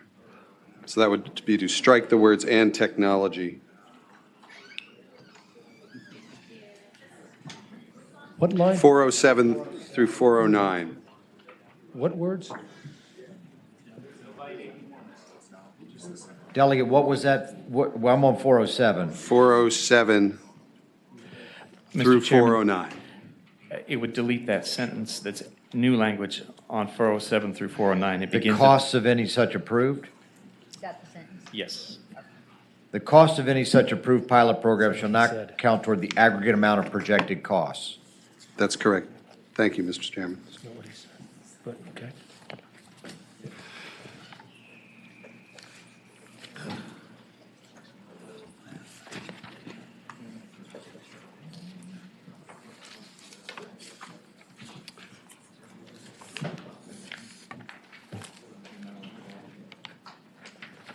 So are we procedurally set, counsel? As far as you know? Okay. Did we move that amendment? Move the amendment. All right, we have a motion. Do I have a second? Second. A motion and a second to move the amendment. What page was that on again? It's lines 407, 409. Line, page 16. Lines 407, starting with the costs on 407 through section 56-596.2. Okay, we've had a motion and a second to adopt the amendment. All in favor, say aye. Aye. Any opposed? All right, so we have that line amendment. We have the bill as amended in front of us. Thank you, Mr. Chairman. Mr. Chairman, members of the committee, in my time in the General Assembly, I think generally as a whole, frankly, on both sides of the aisle, has started to appreciate the importance of energy efficiency as the cheapest and fastest way for us to reduce our carbon here in Virginia. What HB 1450 is an energy efficiency resource standard. You have seen a version of this before. It is actually a piece of Senator McClellan's Virginia Clean Economy Act. And I should say that I am carrying that same bill up through the House. It's now passed the House in slightly different form from Senator McClellan's, so you'll be seeing it again. But this is essentially a freestanding portion of the Virginia Clean Economy Act. This is the EERS portion. And we have a voluntary, we're doing some voluntary work in energy efficiency in the Commonwealth. And a couple of years ago, we did a direct Dominion and APCO to do some energy efficiency. But frankly, we're far behind other states and frankly far behind where we should be. There are 27 states that already have a mandatory EERS like this one would be. What this does is it sets mandatory minimum annual efficiency benchmarks from 2022 to 2025, and then has the SCC afterwards continue to monitor that and set new goals off into the out years. If we were to pass this bill, Mr. Chairman, this would take Virginia from pretty near the bottom of states in terms of energy efficiency to something like the top 10. And I might add, studies would save ratepayers about $17 a month as this program evolves. So what this would do, in short, and I'm happy to answer questions, and I have some other friends I can phone if there are questions I can't handle. is set Virginia on a path to up our game on energy efficiency. It has provisions in it which target low and moderate income Virginians. Energy, of course, a huge portion of people's monthly bills. And what this would do is focus Virginia like a laser and our utilities on improving our energy efficiency game. Of course, reducing, anytime you consume less energy, that's fewer power plants you have to build. That's 1450, Mr. Chairman. Okay. Can you talk about, and I know Senator McClellan had a sort of a larger bill on this, on clean energy. Is this weaved into her bill, or?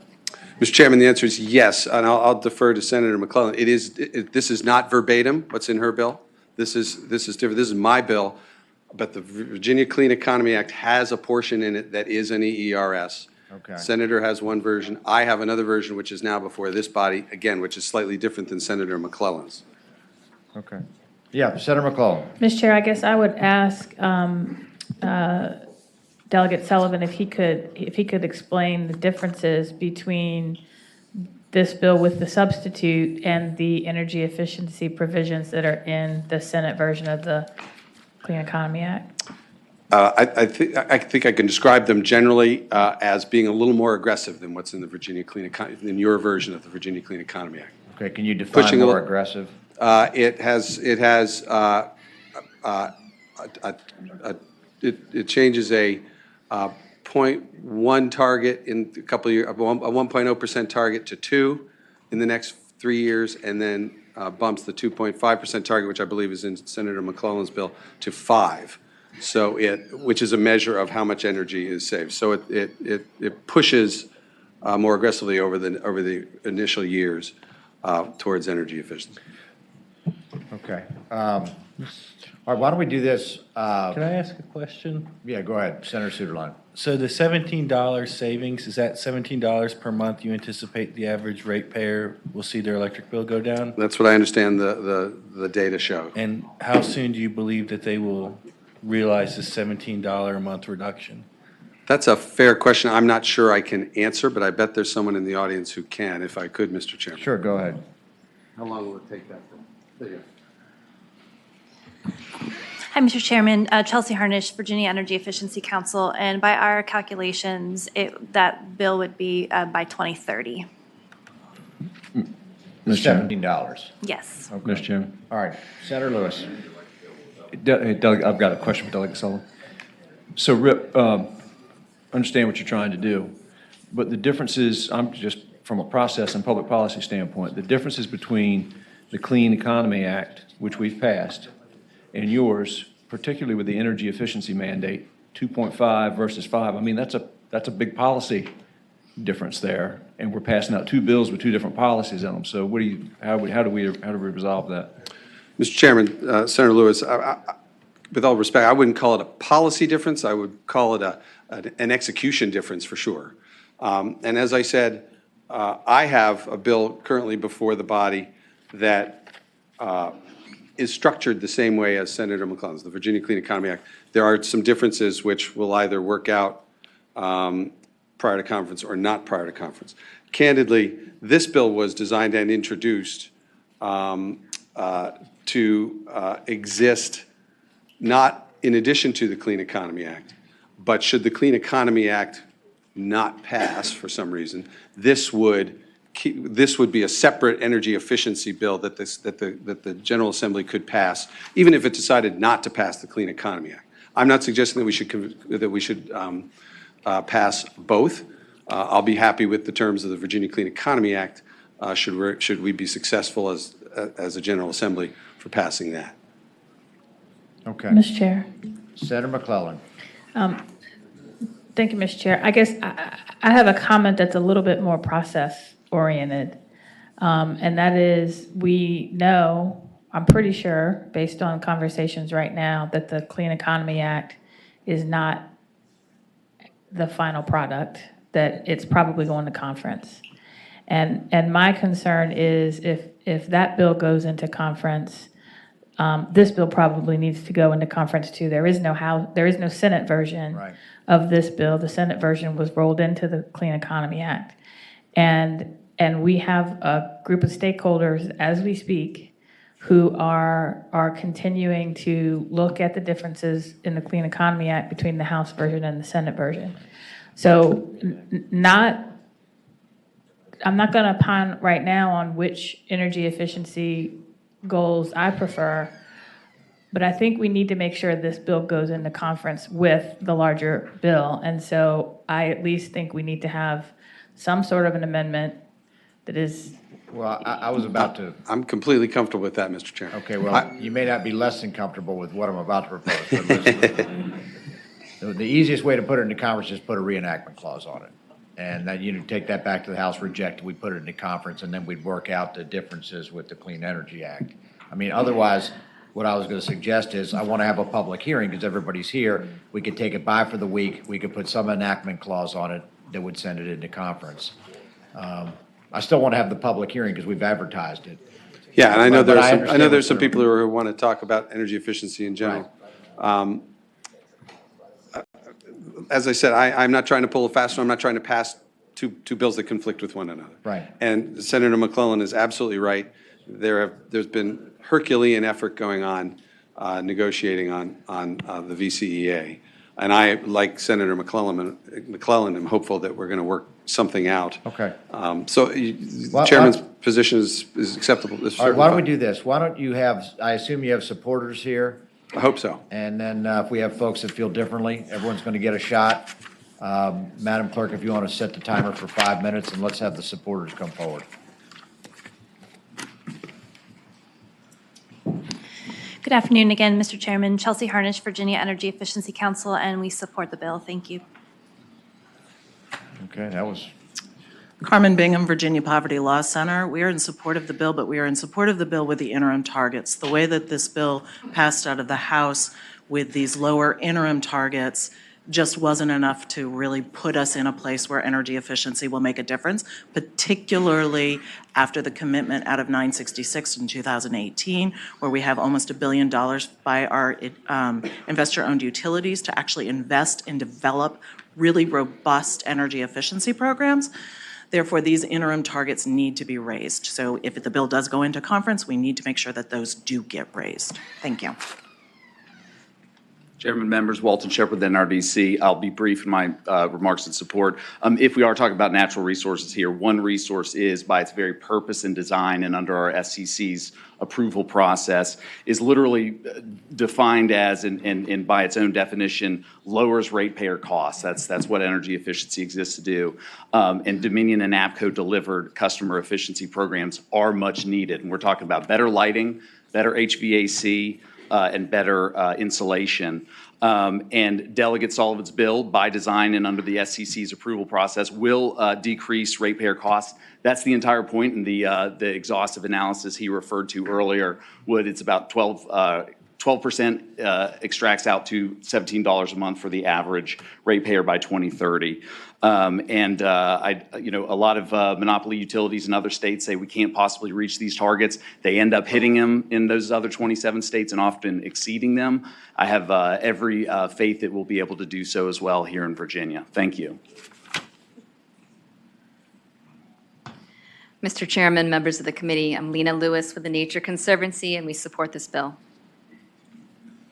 Mr. Chairman, Chris West here representing Conservatives for Clean Energy. We support this bill. We know that the cleanest form of energy is the energy we do not consume in the first place, and as well, energy efficiency is the lowest cost resource, and so we hope that you'll support this bill. Mr. Chairman and members of the committee, I'm Narissa Turner with the Virginia Conservation Network, and we support this bill. Mr. Chairman, members of the committee, my name is Kendall Crawford. I'm the Director of Virginia Interfaith Power and Light, and we support the bill.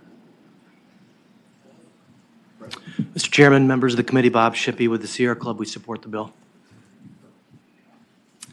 Mr. Chair, members of the committee, Angela Navarro with the Governor's Office, understand that the issues are to be worked out, but we support the energy efficiency program. Thank you. Okay. All right. Anybody not in love with the bill? Mr. Chairman, members of the committee, Kyle Shreve with the Virginia Agribusiness Council. We don't necessarily oppose the bill. We have concerns that some of which have been addressed in the new substitute. We're still working with the stakeholder group on the larger bill to address those concerns and look forward to continuing to work on the process as the bill goes forward. Thank you. Okay. And Mr. Chair, members of the committee, Katie Hellebush representing the Virginia Forestry Association, and we're in the same position as the Virginia Agribusiness Council. We've been working with stakeholders to address some of our concerns, and we still have significant concerns with the bill. Thank you. Okay. Ms. Chair? Yes, Senator McClellan. So I'm going to make a motion in a minute, but I think so the whole process of transitioning to a clean energy resources only works if we address both the supply side and the demand side. So we can't do one without the other. But the energy efficiency component is critical. But to make sure that we don't end up passing a bill that is inconsistent with a larger bill, and I'm not sure if we've already adopted the substitute or not, but I guess my motion would be we adopt the substitute, we add a reenactment clause so that we ensure that as the stakeholder discussions on the Clean Economy Act continue, they know how important we find the energy efficient component, because the big bill doesn't work if you don't include energy efficiency components. We want to highlight it is very important to us that energy efficiency be a part of that bigger bill going forward. And Mr. Chairman. Okay, first of all, to answer the semi-question, we did adopt the substitute, so that's what's before us. Before we get to the reenactment issue, Senator Marston. Just very quickly to add the third leg to Senator McClellan's stool, unless we start mitigating carbon, this is going to be a tough race to win. And so that is the third leg of things, but this is the second. We need to get better at it. So I would second her motion to put the reenactment clause on. Okay, we have a motion and a second to put the reenactment clause on the bill. All in favor say aye. Aye. Any opposed? No. All right, so the amendment passes. So the reenactment clause is on the bill. Delegate, I think, to use the proverbial, we don't mean any harm to the bill, but obviously you need to marry up, well, some people do, but you need to marry this up with the larger conversation going on in the building. I completely agree. Okay. All right, so hold on a second. We have the bill before us, the substitute before us with the reenactment clause added. Do I have a motion? I have a motion and a second to report the bill, the substitute with the reenactment clause. Clerk, open the roll.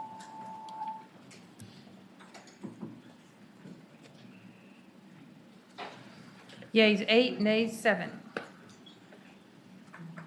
Thank you, Mr. Chairman. Yep, report's 8-7.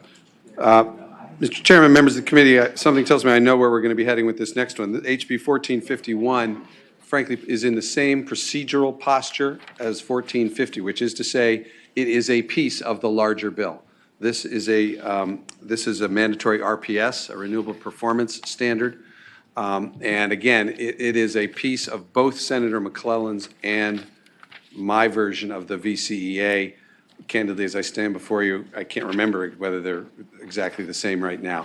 But the logic behind this, the existence of 1451 is the same as the logic that was behind 1450, which is to say, if, God forbid, the VCEA were to fail for some reason, this is an important bill to nevertheless pass the General Assembly, because what it does is it sets a mandatory RPS, renewable performance or portfolio standard, for the Commonwealth of Virginia to get us to carbon-free by no later than 2050.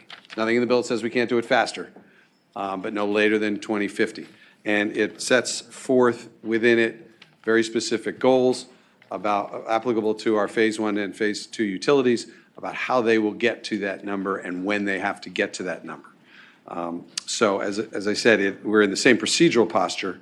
It is a piece of the larger bill, but I introduced it separately in order to make sure that it exists and could go forward if the larger bill were for some unfortunate reason to fail. All right. Can you actually talk about the RPS targets that you have here and what they consist of?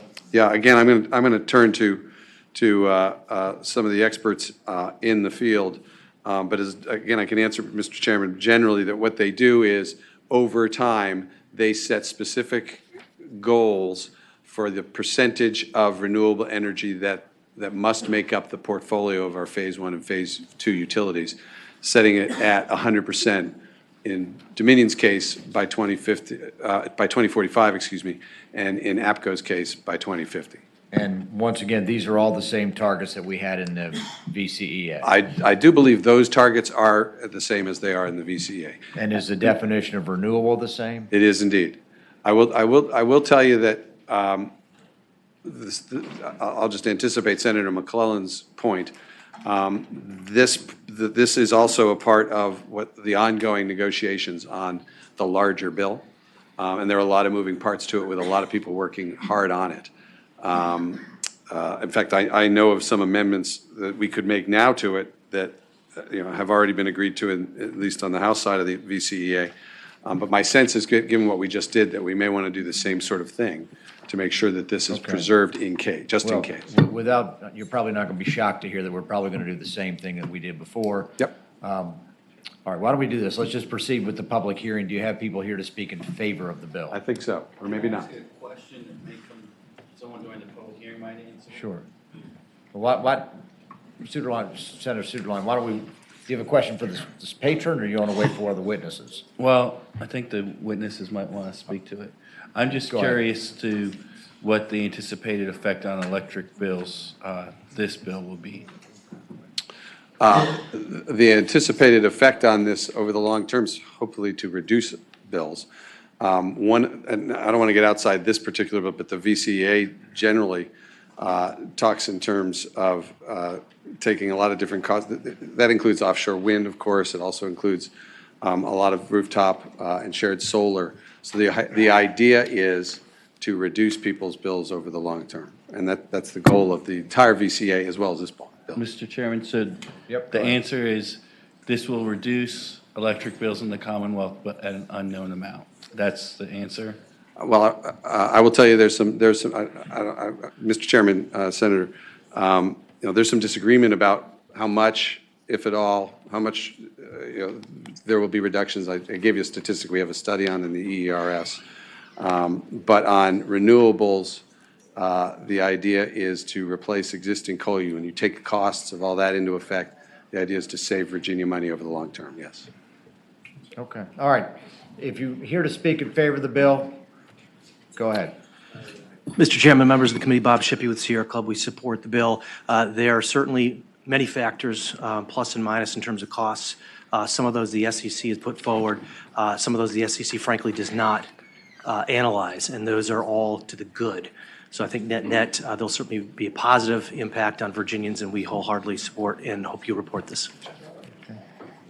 Chairman, members, Walton Shepherd, NRDC, we support as well. Okay. Mr. Chairman? Yep. If I might, I apologize. Since we're going to do what Your Honor, God forbid, geez, chat. You never know. Some people would love to get me out of here, so. Yeah. So I think I know what you're going to do. I think it would be helpful to the eventual procedural posture of the bill for me to offer the line amendments that I think council has, just so we can get All them right, in the bill. why don't we do that? If you have, first of all, do you have any other witnesses? I don't think I do. Okay. Why don't you offer the line amendments that you want to offer? Thank you, They Mr. look Council. fairly text-heavy. Council, can you distribute the line amendments? And this is the line amendments to 1451. House Bill 1451. And while they're being distributed, Delegate, do you want to just read them into the record and then? Sure, it would be on line 40 after Romanet 1, after the words renewable thermal energy, strike the word facilities. On line 41 after Romanet 2, renewable thermal energy, strike equivalent facilities and insert equivalents. And on line 58 after the word interconnected, strike the rest of the line through percent on line 63 and insert regardless of any future maintenance, expansion, or refurbishment activities, the total amount of RECs that may be sold by any RPS eligible source using biomass in any year shall be no more than the number of megawatt hours of electricity produced by that facility in year 2019. However, in no year may any RPS eligible source using biomass sell RECs in excess of the actual megawatt hours of electricity generated by such facility in that year. Okay. All right, let's talk about, before we vote on that, can you explain, obviously you're bringing biomass into the picture. What does this do? Sure. Well, what amendments 1 and 2 do, Mr. Chairman, is clarify that thermal RECs are excluded from the RPS but not the facilities generating those RECs, since those facilities may also generate standard RECs as well. Right. Amendment 3 corrects language that would have capped facility growth and clarifies that 2019 generation represents a cap on biomass RECs and not an automatic allowance. So what it's trying to do is sort of cabin what's going on with biomass now. Okay, I'm looking over my farm friends over there. Okay with this? Thumbs Yeah. up. All right. All right, so we have I'm going to take these as a block. We have a series of amendments here to House Bill 1451. Do we have a motion to adopt them? So moved. Okay, I have a motion and a second to adopt the amendments. All in favor say aye. Aye. Aye. Any opposed? Okay, the amendments are adopted to 1451. All right, before we vote on the underlying bills, are any opponents to 1451? Or anybody with a differing opinion? Kyle, come on up. Mr. Chairman, just to clarify, again, going back to the larger negotiations happening, we do appreciate you adopting those amendments, and in the larger context of the negotiation, we appreciate it. Thank you, sir. Okay, all right, so the bill is amended, is before us, and I would invite the same amendment that Senator McClellan suggested earlier. Okay, this is to put the reenactment clause on the bill in order for it to take effect. I have a motion and a second to do that. All in favor say aye. Aye. Any opposed? All right, so the bill is now amended. It has the reenactment clause, and as I think we've discussed ad nauseum, this is one piece of a larger conversation, so it's Indeed. going to, I take it you're going to obviously reject this, and we're going to go into conference, and then all these conferees will be at the table to reach the final version. It's going to be an interesting couple of weeks. I'm certain we're going to get there. Okay, so the bill is before us as amended. Does this have to go to finance? No. All right, clerk, open the roll. Oh, hold on. Mr. Chairman, I move Senator to- Favola. I just moved to report. We're moving forward, right? Yes, I'm sorry. Yes, we have a motion and a second to report the bill. Clerk, open the roll. Thank you.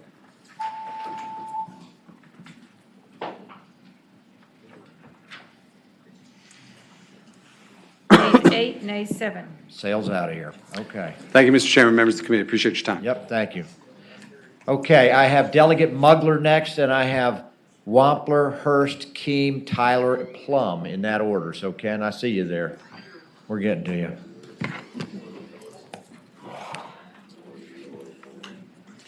Good afternoon, Yes, Mr. ma'am. Chairman, members of the committee. Speaking to the bill, House Bill 234 establishes a division of offshore wind within the Department of Mines, Minerals, and Energy. And the purpose of the division of offshore wind is to further the Commonwealth's objective in deploying offshore wind in Virginia in the most efficient way possible to maximize long-term and sustainable economic value to the Commonwealth. The division will coordinate state agency activities related to offshore wind, including development of programs that prepare Virginia's workforce, create employment opportunities for Virginians, create opportunities for Virginia-based businesses to participate in the industry supply chain and attract out-of-state offshore wind-related businesses to locate within the Commonwealth. So 4 main objectives of the bill: just to create a central and coordinating office for the various stakeholders, initiate necessary planning and analysis involved in the industry.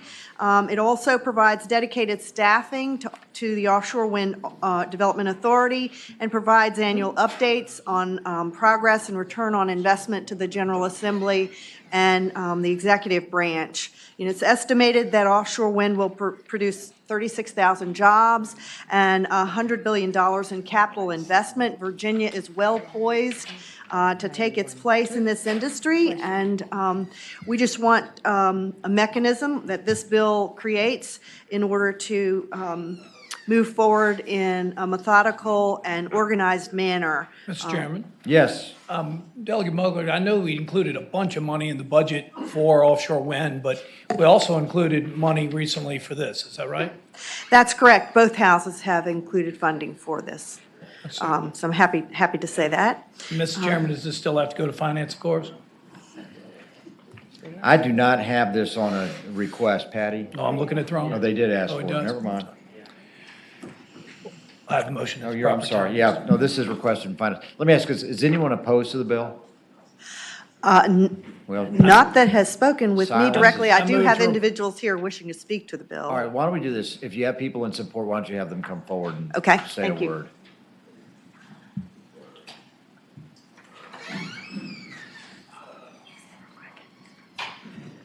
Mr. Chairman, members of the committee, Angela Navarro with the Governor's Office, we support the bill. Thank you. Okay. Mr. Chairman, members of the committee, Ken Hutchison on behalf of Ørsted Wind, the largest offshore wind developer in the world. We strongly support the bill and hope that it will help harness the opportunity to turn the Hampton Roads into the hub for offshore wind, not only off the coast of Virginia, thanks to Senator Mason and Lucas, but all up and down the East Coast. Thank you. Okay. Mr. Chairman, members of the committee, Narissa Turner with the Virginia Conservation Network, and we support this bill. Mr. Chairman, members of the committee, Ross Grogg, on behalf of the Virginia Maritime Association, we also support the bill. Thanks. Mr. Chairman, Bill Murray with Dominion, and we support the bill for the reasons previously stated. Okay, thank you, Bill. Mr. Chair, members of the committee, Ryan O'Toole representing Avangrid Renewables, we support the bill. Okay. All right, great. Any opposition? I move to report and refer to finance. Okay, all right, we have a motion and a second to report and refer the bill to finance. Clerk, open the roll.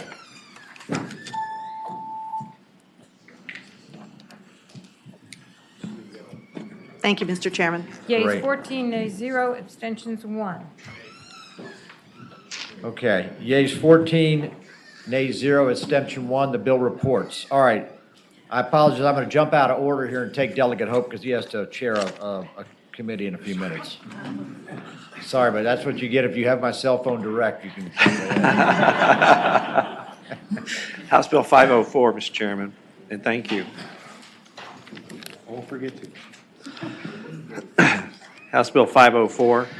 This is a similar type bill to what Delegate Bulova did on recognition of mature trees.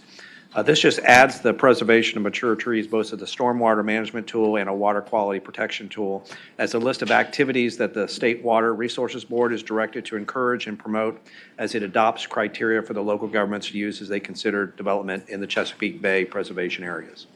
And you see the criteria start on line 23. It's permissive, and so it's a list of criteria that they could use, and it adds another number 6 there, or rather number 5 rather.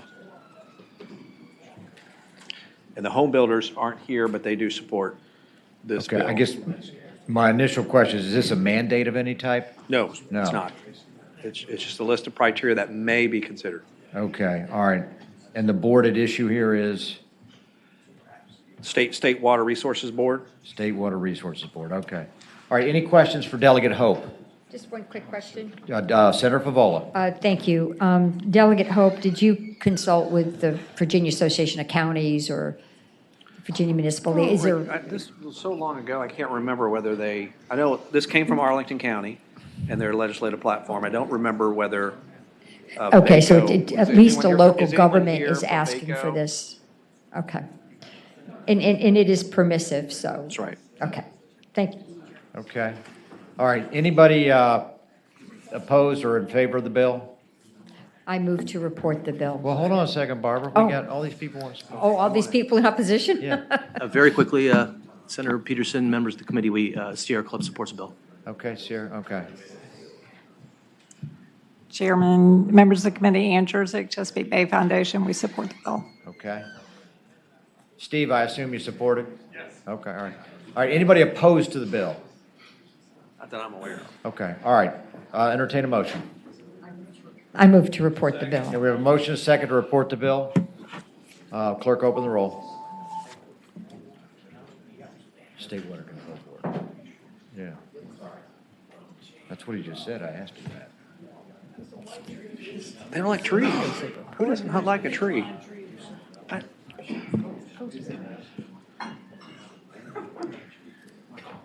literally just asked him that. Yeas 10, nays 5. Why don't you ask him? All right. Thank you, Mr. Yeas Chairman. 10, nays 5. The bill reports. Thank you, Mr. Chairman. Okay. Delegate Wampler. No more texts, we're safe. All right. Mr. Chairman. Are you Williams' son? That's correct. Wow, okay. Sir, good to see you. I have House Bill 1145 in front of you here this afternoon. All right. House Bill 1145. This bill is a scenic river designation. It would designate a 17-mile segment of the Pound River in Dickinson and Wise counties as a state scenic river. I know you guys have a lot going on, so I'll just leave it at that. And if you have any questions, Oh, is this the Old Mill Village Road? I'm sorry, sir, say again? So this, where the Old Mill Village Road is? This is not the Old Mill property, no. This is in Dickinson and Wise, Okay, it says right at near the Old town Mill pound. Village Road. Yeah. All right. Yeah. All right, anybody got any questions for Senator Wamp, or Delegate Wamper? All right, no hazing, all right. All right, we have a motion and a second to report. Clerk will open the roll. Thank you. All right, tell your dad we said hello. We'll do it. Yeas 13, nays 2. Okay, Chris, I got Delegate Hurst, I have you, but you've got 3. Can I take Keen first? All right, Delegate Keen, why don't I take you? Right now? Yes, sir.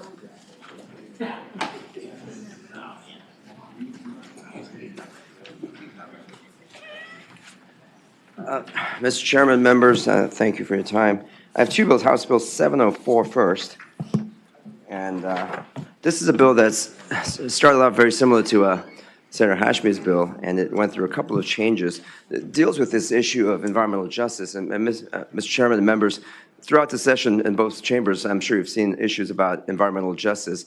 What I'd like to explain is that this bill originally started out having 4 components. Now there are 2 components left in the bill as it was changed in the House. But the other 2 components that we wanted in this bill are now, at least on the House side, it's in this document. It comes out as budget language because of some of the fiscal impact.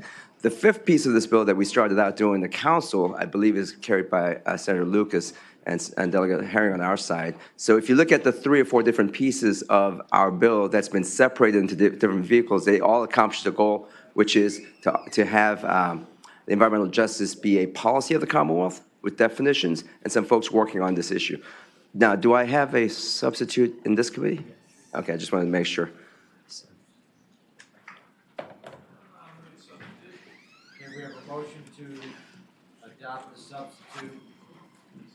Motion and second, all in favor say aye. Aye. Opposed, motion, the substitute is adopted. Delegate Key, can you explain the substitute?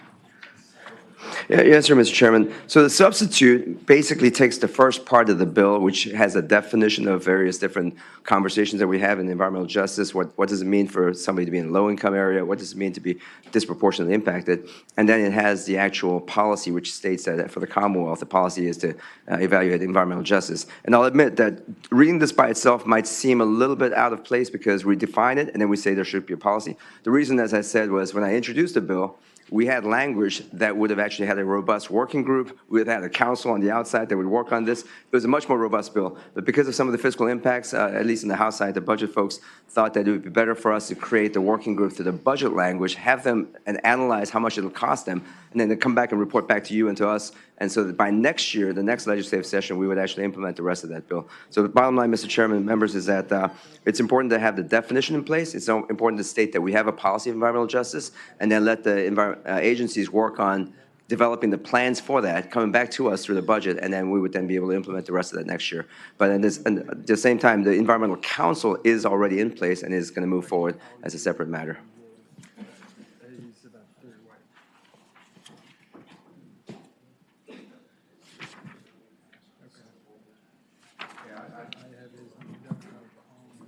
Yeah, I've seen, and maybe someone else is the historian on this, I've seen different bills in using the phrases environmental justice or. Mr. Chairman, Yes, maybe I could speak. Senator Hashmi, maybe you can help us out here. So this bill is identical to the Senate bill that you've seen, and what it does is, as Delegate Keem indicated, we are taking out the language in the last 2 sections that instructs the administration to embed an environmental justice work group in all of the secretariats.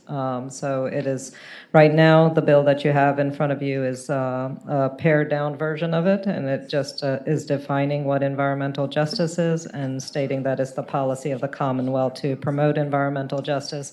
We hope that we will be able to work with Senator Locke, with the Environmental Justice Council bill, and then also reinsert the language of the committee work that will be done in each of the administration secretariats. Mr. Chair? Yeah. Answering to your specific question about Delegate the Key. yes, sir.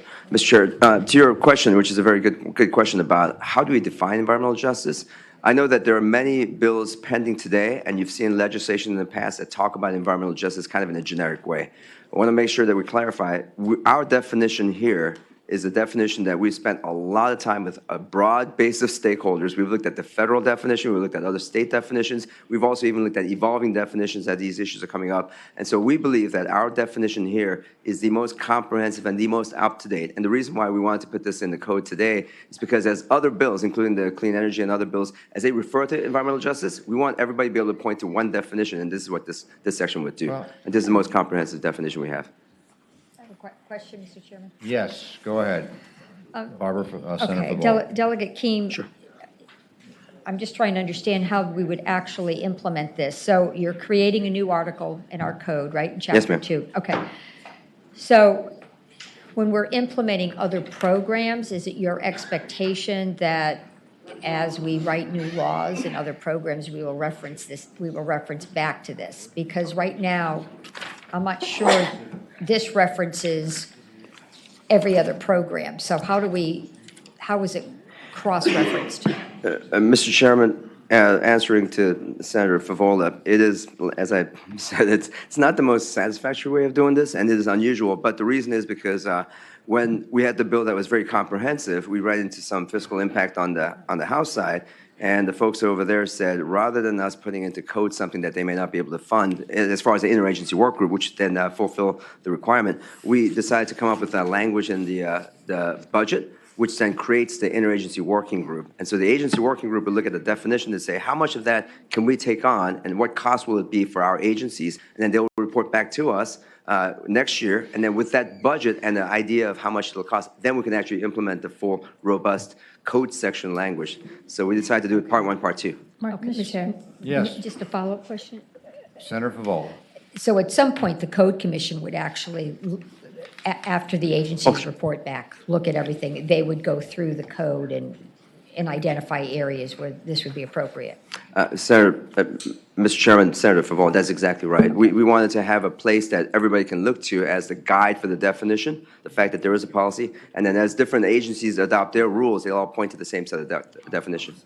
Mr. Chair. Yep, Senator McClellan. So as I understand this substitute, what we're doing now is just saying, reading everything together, it is the policy of the Commonwealth to promote the fair treatment and meaningful involvement of every person regardless of race, color, national origin, income, faith, or disability regarding the development, implementation, or enforcement of any environmental law, regulation, or policy, period. Where are you reading that from, Senator? So lines, I'm combining, but lines 51 to 52, which is the meat of the bill, basically just says it is a policy of the Commonwealth to promote environmental justice and ensure that it is carried out throughout the Commonwealth. And for purposes of this policy, environmental justice defined on lines 24 to 26. That's all the bill does. Mr. Chair, I would answer Senator McClellan that that's absolutely accurate. And again, I know this is, I've done this now for about 11 years, and this is the most unusual way I've tried to accomplish a policy goal. The working group that we would need for the agencies to actually carry this No, I out, as understand well as that. the private. I'm trying to cut through Sure. what this, I support the bill. Yeah. I'm about to make a motion. That's exactly but right, yeah. Rather than getting bogged down in what the bill tried to do and why it's changed, right now, we will set a policy of the Commonwealth that we will promote environmental justice, which is defined as I just read. And it seems to me that is something we should do. Absolutely. Yes, sir. Thank you. I move to report. Okay. Before we move, we've already got a motion, but I guess my question is, I feel like I've seen about a half dozen bills under this subject matter. Are we putting them all together? I mean, is it? Mr. Chair. Yes, Senator McClellan. So, again, this just says what the broad policy of the Commonwealth is. Other bills that address environmental justice will be specific ways to promote a general policy of environmental justice. And each of those bills, if they have a definition different from this one, that will be the definition that applies to that law. If there is no definition of environmental justice in a separate law, it will default to this one. But it sets a broad policy statement, which we have done in many contexts, that environmental justice is important to the Commonwealth of Virginia. Okay. Mr. Chair, I would agree with that. All right, we've got a motion and a second to report the bill. Any further? Senator Suderline. Is there anywhere else in the code that we just state what the policy is? Ms. Chair, I mean, don't we Okay, hold on a generally second. just actually do the policies? Where are the other places we do this? Mr. Chair, I can give you one example. Go ahead, Senator From my other McCullough. line of work. I wasn't here at the time, and if I was, I would have had to abstain on it. But in Title 56 of the code, dealing with telephone service, the General Assembly passed a policy that they wanted to promote competition in the telecommunications industry. So that's one example I know of off the top of my head. But there are others. Yeah, and Mr. Chair, just, All right, I think staff has an answer, actually. Go ahead, Dave. Mr. Chair, I can think of at least one other example. In Title 67, which is the Virginia Energy Plan, there are a number of statements that say what the policy of the Commonwealth is. Promotion of offshore wind, I know is one that comes to mind. We had that section in another bill this session even. yeah, Mr. Chair. Okay, yes. I have just one more example on this. Section 42, 1-46 says, "It is hereby declared to be the policy of the Commonwealth as part of its provision of public education to promote the establishment and development of public library services throughout the various political subdivisions." Just a one-line sentence that declares a statement as a policy for the Commonwealth. Okay. All right, I think you've answered the question. All right, we have a motion and a second to report the bill. All right, clerk, open the roll.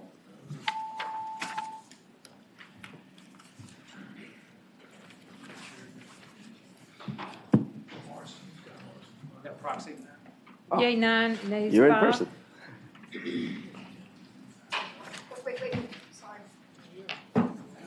Do we have everybody? I'll get, which way do you want to go? Yeah, I could just mark it. All right, 10 to 5. Two other options.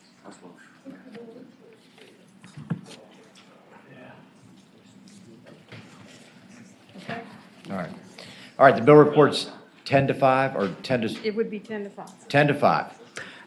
Thank you, Mr. Chairman, members, and I appreciate your time. House Bill 706 is the other measure I have before you, sir. I thought you And were going to be short, by the way. I'm sorry. yeah, this is going to be, I can make this really quick. Senate Bill 795, introduced by Senator Lewis, is very, very similar, and if we made just a couple of tweaks, they will become identical, and it would be my request, if it's amenable to you, sir, and I've spoken with patron Senator Lewis, if we can make 2 minor tweaks to this, I think we can have both vehicles become identical. So Senator Lewis has an amendment that would, he would offer to my bill that would add language from his bill, and then we would do the flip side when it comes to the House side, where I would offer language from my bill so that they both become, we can avoid conference and have the 2 bills identical. This deals with the offshore drill ban.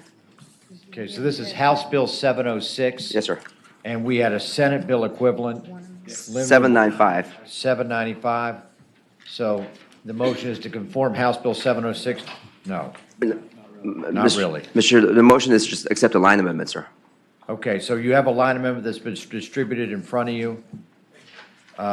Delegate Keem, I'm sorry, I wasn't paying attention. Did you already explain the line amendments? No, sir, not yet. Go ahead. This line amendment is a line amendment, a language that's in the Senate version that grandfathers in certain programs which are critical to make sure that they are not impacted by this new policy going forward. Now, for some reason, we didn't have that language in the House version, so we want to include that in the House version. Mr. Chairman? Yes, this, Senator Lewis. This involves some military infrastructure, and it came about at the last minute. Oh, and yeah, it was yeah, put in on okay. the Senate side. Okay.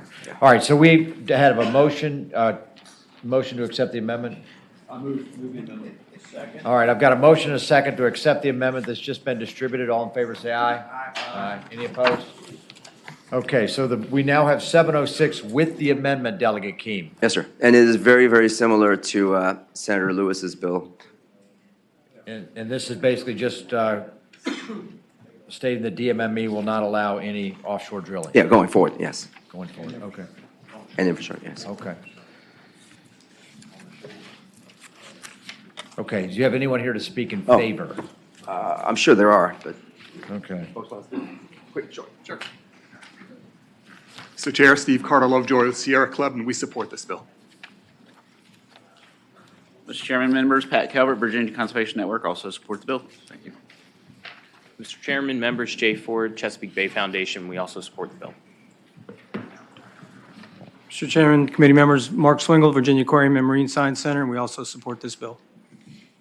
Good afternoon, Chairman. Laura Huber from Virginia Beach and the Business Alliance for Protecting the Atlantic Coast. We represent 45,000 businesses, 500,000 commercial fish and families, and we do support this bill. Thank you. Okay. Okay, anyone oppose the bill? Miles? Of course. Mr. Chairman, Miles Moore with the Virginia Petroleum Council. We do oppose the bill. We think this is meddling in a federal affair, and we also believe that offshore exploration would bring many benefits to the Commonwealth. Thank you. Delegate Keem, just walk me through the word infrastructure, and I'm not sure if that was in Senator Lewis's bill also. Yeah. It was, okay. Yeah, it is. It's basically, you got the rigs and all the drill parts, and then you have to bring that back onto the shore. So there's all kinds of equipment that goes with that. There's trucks, there's docks, and we try to be very narrow to ensure that the oil that may be coming from another part of the country or even from another part of the world, as it's landing, that we're not excluding that because we're talking about a new offshore drill. And that's been the policy in America for a long, long time. Both Republican and Democratic governors up and down both coasts actually support the ban and moratorium. It's just that recently the conversation has been updated in Washington about maybe possibly opening it up, which is the reason why we wanted to make sure we declare as a policy that we don't want that. Okay. All right. I already have options. Okay, we have a motion. Do I have a second? Second. All right, we have a motion, a second to report 706. Clerk, open the roll.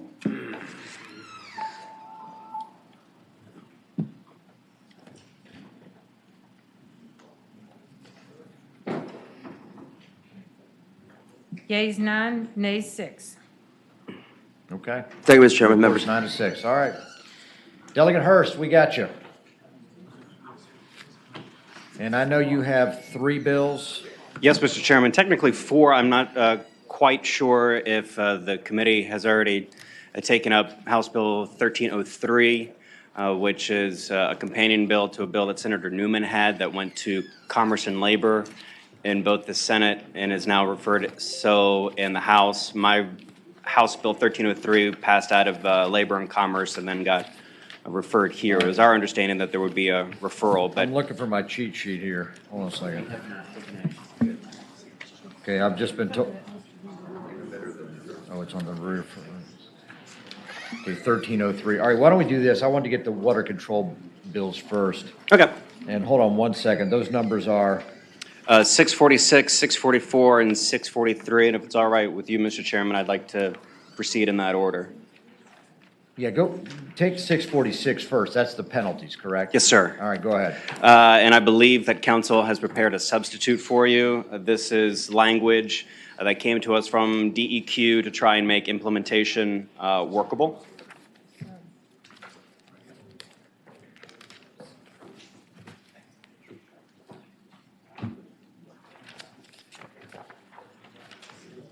As you look at the substitute, you'll notice that mainly it's technical changes and wording changes to make sure that the wording is similar to how we describe penalties and violations in other parts of the chapter.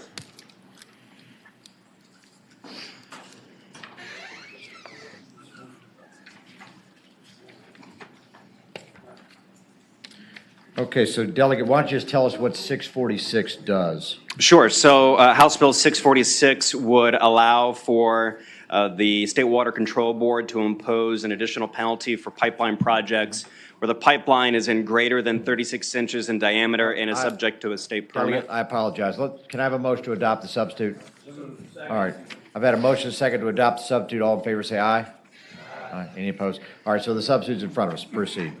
Yeah, so Mr. Chairman, members of the committee, you may be familiar with a consent decree that came out between Mountain Valley Pipeline LLC and the Attorney General's Office on behalf of the Department of Environmental Quality that was issued last year. It found more than, the original lawsuit alleged more than 300 stormwater management and erosion and sediment control violations by Mountain Valley Pipeline LLC during the Mountain Valley Pipeline construction process.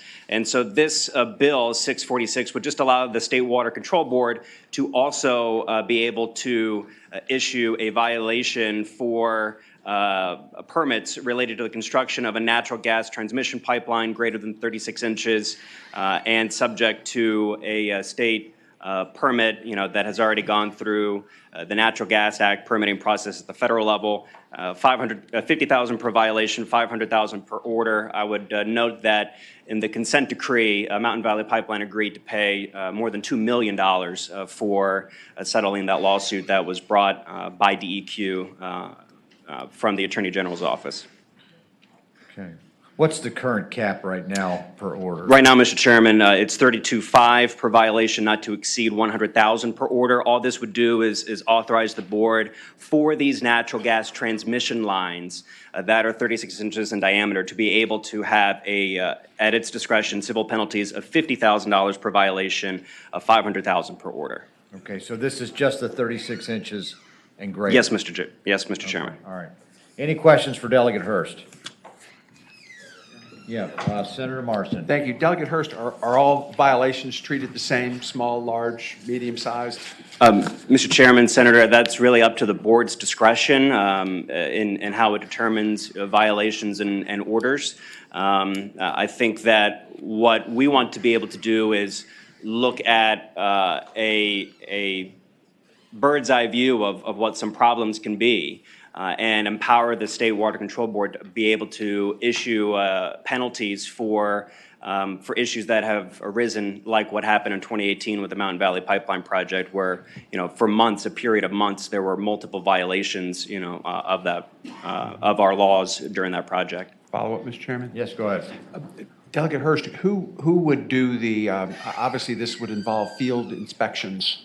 Mm-hmm. Who would carry that out? Would that be carried out by DEQ and reported to a water board, or would the water board have staff to do this? Mr. Chairman, to the Senator, I would say yes, it's DEQ who is going to be doing the inspections. They currently do inspections for these projects with particular regard for natural gas transmission lines 36 inches in diameter or greater. On the Mountain Valley Pipeline project, we have had both a court-ordered additional inspectors also be used in this project, as well as inspectors that have been retained by MVP and its subsidiaries too. So we have 3 different groups that are actually doing inspections at this point. Thank you. Okay. All right, any other questions? Senator Morrissey. Delegate, what are the 3 groups that do the inspections right now? Senator, Mr. Chairman, right now DEQ has inspectors that are assigned per spread. It's my understanding, and DEQ may be able to clarify, that they had already been working to hire additional inspectors. I don't recall for certain whether or not that's paid by DEQ, but believe it's been paid by MVP. And then pursuant to the consent decree, they were supposed to have more inspectors that were ordered by No, my that question is, consent who decree. does the inspections right now? DEQ? DEQ, a third party that's been hired by MVP LLC, and then I believe a second third party that has been retained by DEQ. Okay. Does this, further question. Go ahead, Senator Morrissey. Does this legislation now allow the State Water Control Board to do inspections? Mr. Chairman, to the Senator, I would say no. That if you look, what we are doing is we are already saying that orders issued may include civil penalties up to $32,500 per violation, not to exceed $100,000 per order. So we're not changing processes or methodology or ability or anything like that, except to say that for these unique but problematic natural gas transmission lines, that there's also an additional civil penalty that may be imposed. So the people that will be doing the inspections are not simply, and I say that respectfully, appointees to boards, but rather experts in the field. Is that right? Senator, Mr. Chairman, to the Senator, I would say yes, for sure. All right, thank you, Mr. Chair. Okay. All right, any other questions? Do you have people here to speak in support of this bill?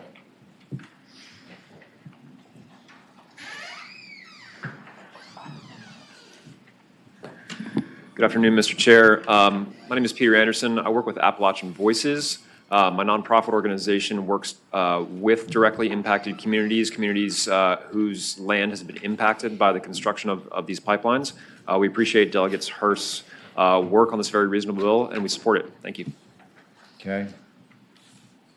Good afternoon, Chairman and members of the committee. My name is Jessica Sims, and I'm representing the Sierra Club Virginia chapter. We are in support of this bill because it strengthens existing accountability measures that the DEQ can take for violations. And we ask that you please support. Thank you. Mr. Chair, members, Pat Calvert, Virginia Conservation Network, also in support of this bill. Thank you. Mr. Chairman, members of the committee, Peggy Sander, Chesapeake Bay Foundation, we support the bill. Mr. Chairman, members of the committee, Mike Town, Virginia League of Conservation Voters, we support the legislation. Thank you. Mr. Chairman, members of the committee, Kendall Crawford, Virginia Interfaith Power and Light, we support the bill. All right, anybody in opposition to the bill? Mr. Chairman, members of the committee, Rob Shen, representing Equitrans Midstream. There's lots of moving parts with these three different bills we're hearing today. This bill is a very straightforward increasing of the fines. The two bills you're going to hear after are really the source of most of our opposition. While this is very strong, increasing the fines by 5 times in the case of the orders, we're willing to be held responsible and accountable when we feel like the process is fair and just. So with this one, we're much less concerned than the other two. Okay. Question, Mr. Chair. Yeah, Senator Morrissey. Rob, can you give the panel, the committee, some understanding of how many violations have occurred already? How much has been assessed per violation? I'm trying to get a gauge of how big this problem is, if in fact it's a Sure. big problem. Excellent question, Mr. Chair, Senator Morrissey. So back in 2018, when construction started, it was the wettest year in recorded history in the Roanoke Valley, 63 inches of rain. There were 300 what I'll call alleged violations brought by DEQ and subsequently the Attorney General in what was resolved in a consent order. Those were never adjudicated, but there were 300 in that year. Since that time, there has been significantly improved compliance. There's been a lot of misunderstanding around this whole area of erosion and sediment control. What happens is the inspectors. So the way the process is set up for really all of these infrastructure projects, not just pipelines, is the inspectors go out, and when they notice something like a silt fence that's been knocked over in a windstorm, they'll give us between 1 and 3 days to fix it. So it's not a violation just when they note something that has to be fixed within a certain amount of time. So the compliance has been significantly improved since 2018. Okay. Rob, I'm just curious, just catch up. When was the last time these penalties were amended? I mean, it's 100,000 standard dates back to when? I think it's been a while since they've been updated. I'm not sure exactly the year, Mr. Chair. Okay, all right. All right, any questions for Rob? All right. Anybody have any questions for the patron on this bill? And I take it, Delegate, this is kind of the less controversial of the trio that we got here. Mr. Chairman, we shall see. I don't think that any of my bills are controversial, but I'm always up for a strong discussion. Sure. Yeah, Senator Morrissey. the fines are being increased significantly from 32,000 up to $500,000. I'm sorry, up to $500,000. That language in lines 134, 137 suggests that maybe there's some major problems going on, and I don't have a feel for how big this problem is. Can you explain it to the committee? Sure. Mr. Chairman, to the senator, I would say, if you come out to any of the counties that are impacted by the Mountain Valley Pipeline project, you will see consistent problems that are documented in weekly reports that are submitted to DEQ and also are posted on Mountain Valley Pipeline's own website. How many violations that are reported and documented across the entire length of the pipeline, even into West Virginia. Where I represent, Giles County and Montgomery County, is a particular spread that has seen such problems with permitting and violations that currently, while other places are nearly 100% complete, they've only been able to do about 70% of the trenching, much less actually digging and putting this pipeline into the ground, because there are problems with federal permits, there are problems with wildlife permits, there are problems with violations of state water control law, erosion and sediment control, stormwater management control laws, that I would say that to have 300 associated with one particular wet month, it would be misrepresenting, I think, the panoply of violations that have occurred since construction began in 2018 that still are occurring today. And while I do believe that the unique rain event that we had in 2018 certainly put this on the radar of many people who live in Montgomery County, Giles County, Franklin County, that these violations are starting to stack up because of the size and scope of the project. Final question, Mr. Chairman. Yep, go ahead. Senator Morrissey. Mr. Shin described a situation from a very, it seemed like, insignificant, minor violation, the silk fence being down, to something that you used the word a moment ago, a significant violation. I'm trying to figure out what is a high-grade violation, and as part of that question, what's the most money that has been assessed for a violation thus far? Mr. Chairman, to the senator, I'm not sure what the highest violation would be, but would again point you that the consent decree with the lawsuit that was filed in 2018 was a more than $2 million fine or damages that were settled to and agreed to by the parties. I think that there have been maybe one or two individual cases where violations have run up to that maximum level, but I wouldn't be able to say so for sure. Some of the major violations we've had have been on slopes that have been at a very steep grade as we're going over the Blue Ridge Mountains. And so I can think of one example in particular where when we had these rain amounts, we have had such a deluge of rain come in that it has washed out not just the silt fencing, but has actually gone into the roads. This is dirt that was, undisturbed until land disturbing activities began. And in Franklin County, we had parts of people's secondary roads get washed out and closed for a period of time, more than a day. We've had people's well water be impacted to the point of needing to buy a new pump.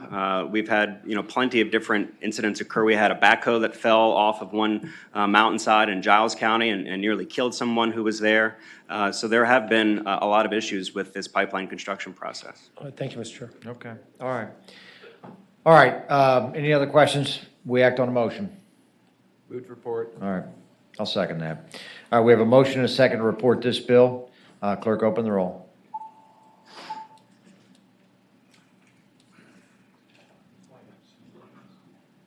Who's got McClellan's proxy?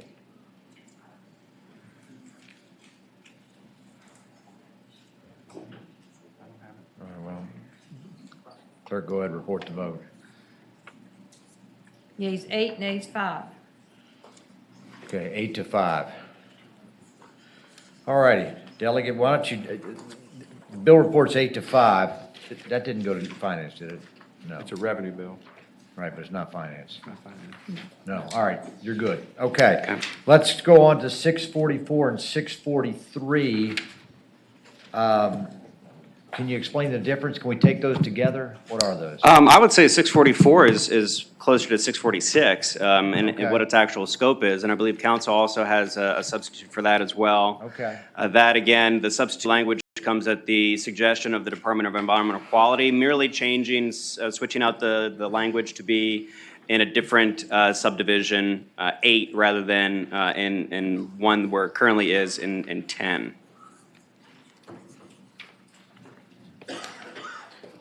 Okay, so we have, do I have a motion to adopt the substitute? Okay, I'll second it. All in favor, say aye. Aye. Any opposed? All right, the substitute for 644 is in front of us. And Delegate, why don't you walk us through what this substitute does? And you So got the about a substitute dozen language, lines on it. again, merely, we've been working with the Department of Environmental Quality to try and get the language to be workable if adopted by both chambers. And so, again, this substitute merely just kind of changes where it is within the powers and duties and civil penalties of the State Water Control Board. Now it's also saying that for these special natural gas transmission lines that are 36 inches in diameter or larger and has received a cert from the board under Section 401 of the Clean Water Act, so it's for interstate commerce. So we're narrowing the scope to these interstate natural gas transmission lines 36 inches in diameter or larger, you know, as big as a hula hoop or bigger. That's how much compressed natural gas is being forced through these pipelines. That if we have 10 accrued violations in 1 month, that there be a civil penalty that the board shall issue, and if there shall be 20 in a calendar month, that the board shall, in addition to assessing any penalties, as soon as practicable, after notice and hearing, initiate proceedings to halt work on the entirety of the project. And so simply, Mr. Chairman, members of the committee, this says that when you have violations where the operator and the constructor already knows that it's been identified, they've had a couple of days to try and address it, and they still would be considered to be a violation. So this goes back to that major rain event that we had back in 2018. And while 2019 was relatively moderate in its climate for our part of Virginia, what's not to say that 2020 isn't going to be a wet spring. I think with weather extremity and what we're dealing with, a lot of legislation having to do with our changing climate, that it would be unfair to be able to expect that the kind of issues that we had in 2018 couldn't come back again. And that means that we need additional fortification. We need additional responsibility and accountability to also include that if violations occur at such volume over a period of time, that the board shall impose additional penalties and take additional action in order to make sure that our permitted and lawfully able to construct entities are doing so in a responsible way so as not to damage our water and violate the law. Okay, let me ask you a couple questions. I mean, when we use shall issue in the code, that means that there's no discretion. So the board, if faced with 20 violations, and I assume that would be 20 violations that have been confirmed as opposed to alleged, that they shall issue a stop work. How often does the board meet? Senator, the board meets, Mr. Chairman, the board meets quarterly, but when not in session, it is the director of DEQ that acts in an immediate capacity for the board. Okay. Senator Morrissey. If a violation is alleged, say a landowner files a violation, I imagine they file it with the Water Control Board and not DEQ. Am I right? Mr. Chairman, to the senator, and that they would file it to DEQ. Okay. And that's part of where some of the frustration from landowners has arisen, is that DEQ, we talked about all of the additional inspectors who are part of this project. I wish that we had enough resources to be able to allocate to DEQ to let them, do a more complete job. But they have inspectors per spread, which sometimes can be a 50 to 60 mile tract, and they're doing the inspections. And then does DEQ send out an inspector, or does the Water Board send out an inspector to determine if it's the complaint is Mr. Chairman, to the senator, it would be up to DEQ to be able to say whether or not the violation is there or not. What type of hearing do they get then? Mr. Chairman, Senator, I'm not sure that they're what type of hearing they have or appealability that they have. That hasn't necessarily been a topic of conversation during this process. Oh, all right. So individuals file complaints. I understand that. DEQ goes out and inspect it with their experts in that field. before we start talking about halting the entirety of a project, I'm one of those people that is a stickler for due process. I want to make sure that somebody or some entity is getting a fair hearing. That's what I'm trying to determine here. This legislation would allow the State Water Control Board to adopt regulations to penalize the accrual of violations. I want to know you've answered my question, who does the inspections? That's DEQ. I need to know how it's determined whether or not it's a legitimate violation or not before we shut down a project. Mr. Chairman, I would defer to the Department of Environmental Quality to be able to technically answer that question. Yeah. And correct the record if I've misstated anything. Mr. Chair, members of the committee, David Paler with DEQ. There would, in fact, need to be a hearing in this case. It would be a formal hearing before any actual penalties could be collected. Okay, David, and I guess we're talking about 20 confirmed violations. Does that mean 20 hearings? How many violations can you have heard at a hearing? Mr. Chair, I think we're not talking about 20 hearings. We issue notices of violation based on there could be 3 or 4 violations at one time, as I would anticipate if this bill were to pass, as I would anticipate implementing this. We wouldn't take any action in accordance with this legislation until those had been accrued, and then there would have to be a hearing. Mr. Chairman. Senator Morrissey. I've heard 2 different ranges of violations. Something Mr. Shin said from a minor violation where a silk fence is down to a much more major violation where a road has been washed away. If a violation is filed and the company comes out and corrects that problem, let's say they do it immediately, is it still technically goes down as a violation, notwithstanding that they took immediate corrective action? Thank you, Mr. Chairman. Senator Morrissey, that actually is a complicated assessment because some violations, like the silt fence that you heard about, if it's corrected within 24 hours, it's in fact not a violation. That's what I wanted to know. So, of those 300 violations, there's a wide range of what you would think in terms of environmental consequence. There were probably fewer than 10 that had sedimentation that was a violation that got to state waters, but there were lots of violations that were failure to maintain best management practices and not corrected in time. Okay, David, I'm gonna give you a break. Let's bring up any supporters for this bill. Supporters. And we're getting kind of late in the day, so clerk, can you just limit it? We'll go with 5 minutes. Mr. Chairman, Peter Anderson, Appalachian Voices, we support the bill. Mr. Chairman and Committee, Jessica Sims, Sierra Club Virginia Chapter, we support the bill because it strengthens existing structures to help with systemic failures. Mr. Chairman, Mike Town, Virginia LCV, we support the bill. Okay. Mr. Chairman, Pat Calvert, Virginia Conservation Network, also support. Mr. Chairman, members of the committee, Kendall Crawford, Virginia Interfaith Power and Light, we support the bill. Okay, opponents to the bill? Mr. Chairman, members of the committee, Rob Shin with Equitrans Midstream. I think the biggest issue we have with the bill is that, as stated earlier, there's no severity index for these.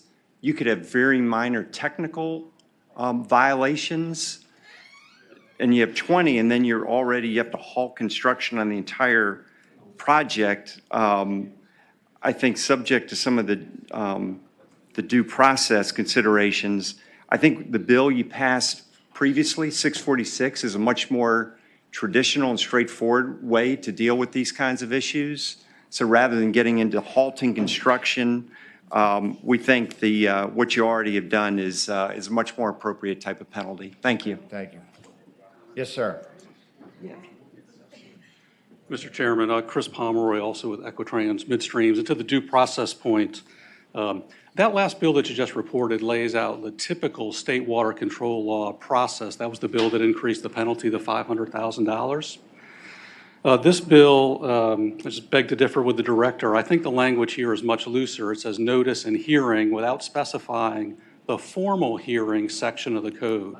For the monetary penalty, you specified the formal hearing where any owner is entitled to appear with adequate notice before a hearing officer appointed by from the Supreme Court list, and then have the opportunity for cross-examination, the usual hearing steps for due process. This just notes a hearing which under our APA could be an informal hearing, which essentially amounts to an informal meeting. So the process here is much more summary or watered down in fashion, but with a potentially larger consequence, which is a project-wide shutdown. So there seems to be a disconnect. Thank you, Yes, Mr. sir. Chairman. Next up. Yes, sir. Mr. Chairman, members of the committee, David Clark representing the Virginia Oil and Gas Association, whose members include the pipeline companies that are building the large pipeline projects in Virginia, also represent the local distribution companies, the gas utilities, and we do appreciate having worked with Delegate Hurst that it doesn't directly impact the utilities as written now, but it would impact them indirectly in that they need the source of gas through these pipelines. So we are opposed to the bill. Thank you. Miles. Mr. Chairman, Miles Moore, Virginia Petroleum Council. We likewise oppose the bill. Good afternoon, Mr. Chairman, members of the committee. Felix Sarfo-Quintango with Dominion Energy. I associate my comments with the previous folks, and we also oppose this piece of legislation. Thank you, Felix. Thank you, Mr. Chairman. Terry Durkin, Roanoke Regional Chamber of Commerce, and we also oppose this bill. Mr. Chairman, members of the committee, I'm Mike Carlin on behalf of TC Energy, and we oppose the bill as well. Mr. Chairman, Brett Massey, Virginia Manufacturers Association, will associate our comments with the previous speakers. We do oppose the bill. We do have one more factoid for you. Out of all the RGGI states that we're soon to be part of, we're the only state that gives permitting authority to a citizen board. You definitely would be the outlier by giving them stop work orders.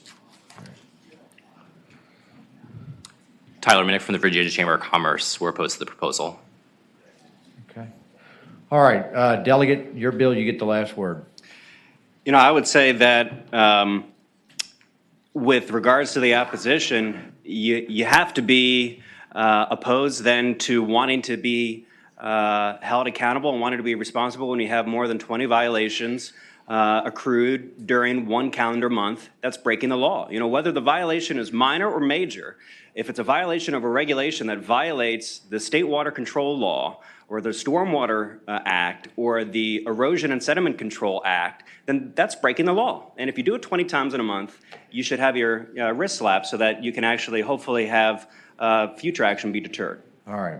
First of all, thank you. And I'll just say sort of autobiographically, I've actually been down to Giles County and was involved in a lawsuit to reopen the National Forest when they closed it to put the pipeline through. So I'm very sympathetic. But I will tell you that this is a citizen review panel. It's not a federal judge. It's not a state court judge. And we have to be wary, in my opinion, about how much authority we give to what is a part-time panel. And also DEQ, I mean, I think what's said is 20 violations. Well, what is a violation? I mean, through the Administrative Process Act, you have to have an informal hearing, then a formal hearing, then you have a right of appeal to circuit court, and you have a right of appeal to the Supreme Court. I mean, I don't think this is as easy as it looks on black and white paper. But again, I'm just one person up here. So anyways. All right, committee operates by motion. All right, we have a motion to pass by indefinitely and a second. Clerk, open the roll.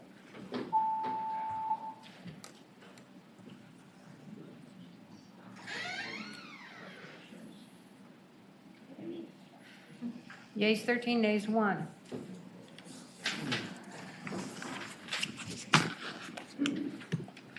Mr. Chairman. Yes, sir. I have still two more items, but we'll try and get through this really quickly. With that, with your final words on 644 maybe being a bit of a preamble for 643. That's all right, because I still think that it's important for this issue to continue to get robustly discussed and debated. So 643 comes to you as it came over from the House. And again, going back to what happened in 2018, as by way of example, when you have DEQ alleging more than 300 violations of the law, essentially, that gets promulgated through regulation, that gets carried out by the Attorney General's office, filed in Henrico County Circuit Court, saying that Mountain Valley Pipeline LLC, Equitrans Midstream, and all of its subsidiaries have not been doing what they're supposed to do, and that it is so egregious that we need to file this lawsuit against them. When that news came out, many landowners and people in the New River Valley were concerned with the volume of the violations, felt that this was in some way maybe going to address their continued concerns over the scope of the project, not necessarily its necessity, but the way in which it would be done, whether it would be done safely and with proper regard for protecting our stormwater, from protecting our waterways through stormwater management and erosion and sediment control. And when it came time then to see any action on wanting to put a pause on this work, when you have so many violations in such volume for such a large project, we're talking more than $5 billion across 300 miles in Virginia, pumping so much fracked gas potentially online that it could double the natural gas emissions that we have in the Commonwealth and greenhouse gas emissions, that they wanted some way of being able to feel like their voice had been heard when they report violations to our Department of Environmental Quality. Because they are so taxed and overburdened, a lot of what they have to say sometimes gets shouted into a void. And where did they go to turn for some ability to get action? And they went to the Citizen Board, the State Water Control Board, something that is appointed by the governor. These are citizen appointees, but they at least have a frontward-facing accountability to the public when they have their quarterly meetings. And so the State Water Control Board met, and they met in December of 2018, looking at maybe trying to make some modifications or stopping work on the Mountain Valley Pipeline project because of the outrage and concern that had been promulgated, not only through what landowners saw on the ground, but because of this lawsuit that was filed. After more than 3.5 hours of deliberations in March of last year, the State Water Control Board came out and said that can't touch the permit, and that's fine, that's not what this issue addresses, but they weren't also able and empowered to stop work. And so this bill simply allows them, in addition to the department, to be able to stop work when they feel like they need to be that representative of the public who might not have the expertise to look at individual violations and technical items, but can at least see from a bird's eye view, looking across all of these counties, something is wrong here with the way this thing is being done, both at the technical level and at the 30,000-foot level. Let's empower our citizen board to be able to rise to the challenge and meet the call that is requested by the public and be able to take action when appropriate. Delegate, what about, I mean, part of this bill has to do with the diameter of the pipeline? Sure. So part of the changes that we kept in there, and we wanted to have great deference to not impacting projects that are done routinely by our local distribution companies that might be at 24 inches in diameter or greater.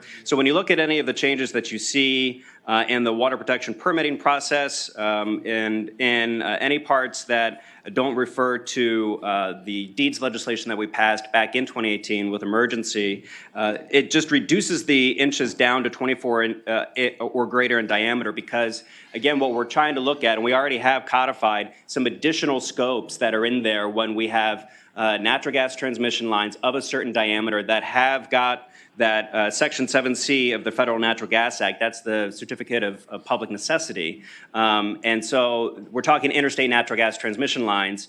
We thought that 42 inches from MVP and ACP were going to be the kind of projects that we saw. And now that we have an extender project that's coming out of Mountain Valley Pipeline that's going to be interstate commerce as well, that's a 24-inch line. I feel like if it's interstate natural gas transmission, we should be looking at all types of interstate natural gas transmission lines, whether they be 36, 42 inches, or 24 inches in diameter, that we have the same rules apply for them as well.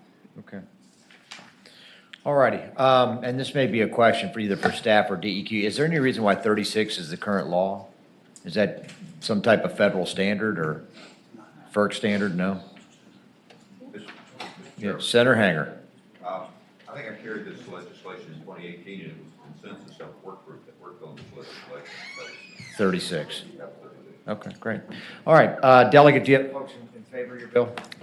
Believe we have the same Same crowd. All right, we could just, just come up and announce yourself, and I think we, Just Peter Anderson with Appalachian Voices. Mr. Chair, just to address Sure. the question of the diameter of the pipes. Right. If you do a little poking around on the internet, what you can find is while Mountain Valley Pipeline and Atlantic Coast Pipeline are 42-inch diameter pipes, and Senator Hanger's bill from 2 years ago was great in ensuring that we give those size above 36 inches a thorough vetting process in permitting.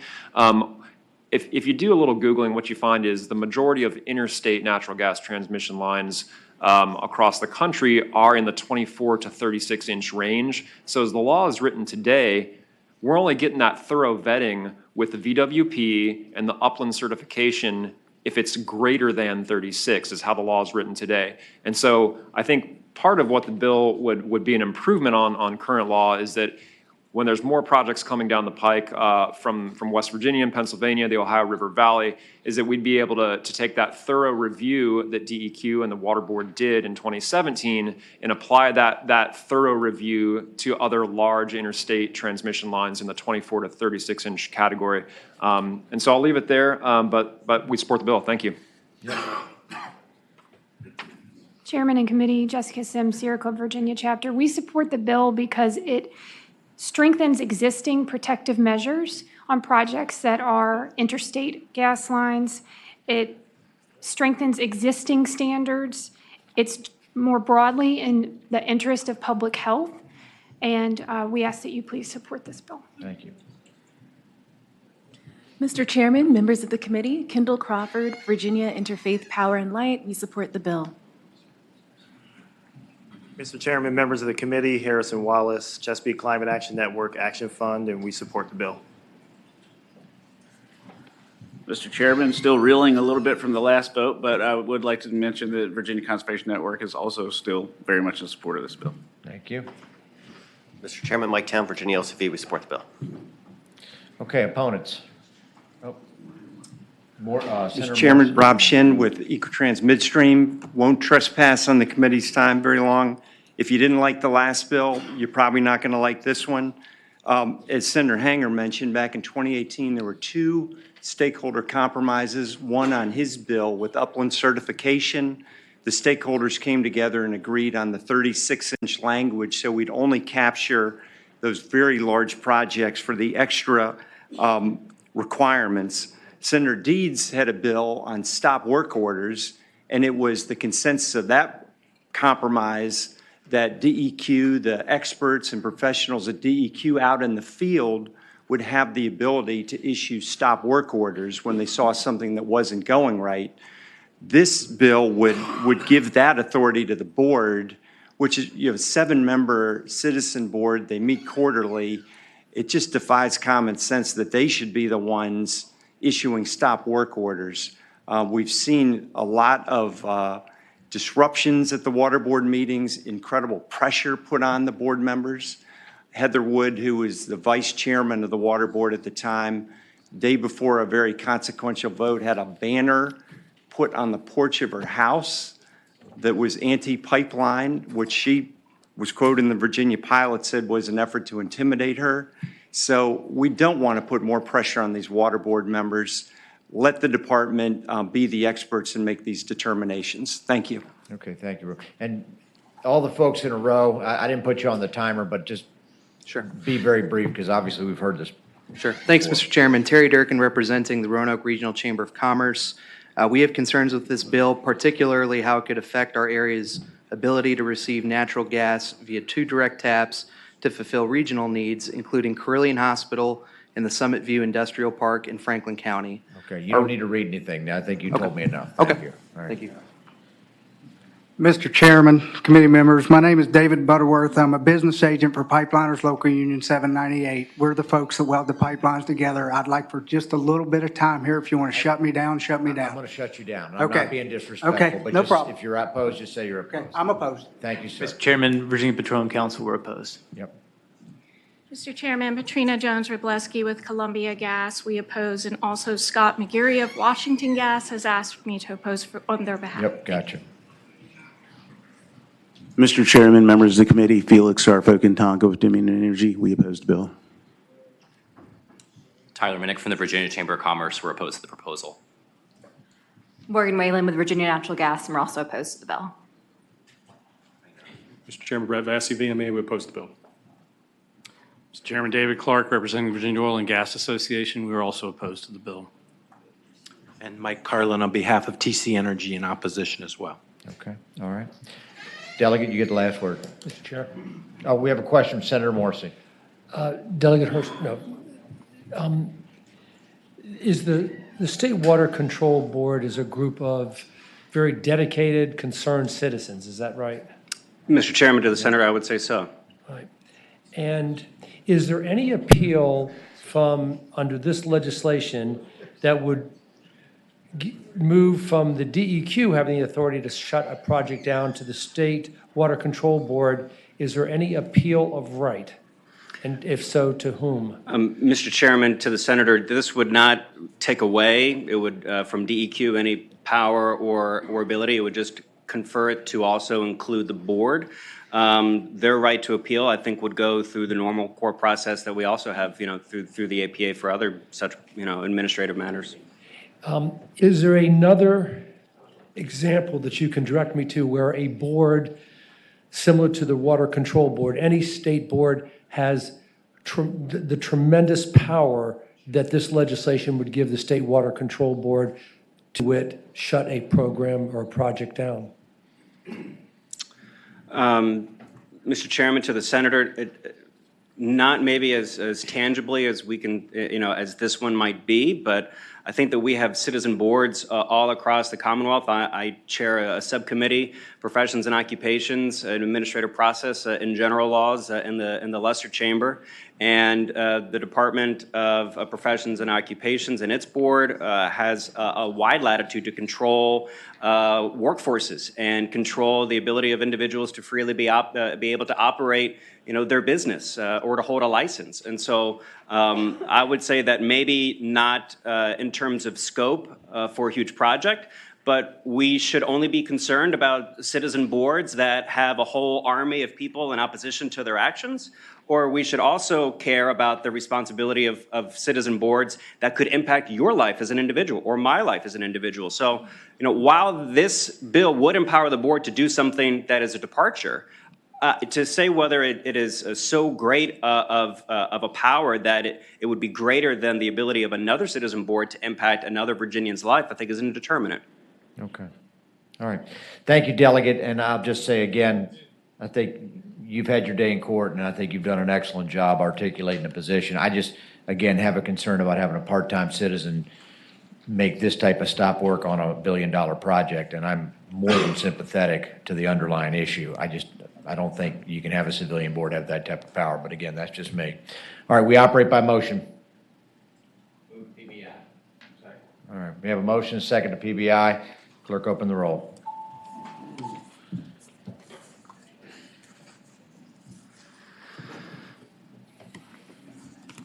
Yeas 13, nays 1. All right. Mr. Chairman, thank you very much for the full hearing and audience. I do want to take care of 1303, though, before I go. Which one's 1303? 1303 is a small bill that, again, passed out of the Senate identically as Senator Newman's bill. More than happy to hear it here in this committee or refer it. What I'd like to do is refer that to Commerce and Labor, because that was Steve Newman's bill, and so I don't want to trespass on his. So I'll move to refer that to the Commerce and Labor without recommendation. All in favor, say aye. Or does that need to be recorded? Yes, sir. Okay, so it's going to be referred to Commerce. Vote yes. Or no. Great. Thank you, Mr. Chairman, members of the committee. Thank you, delegates.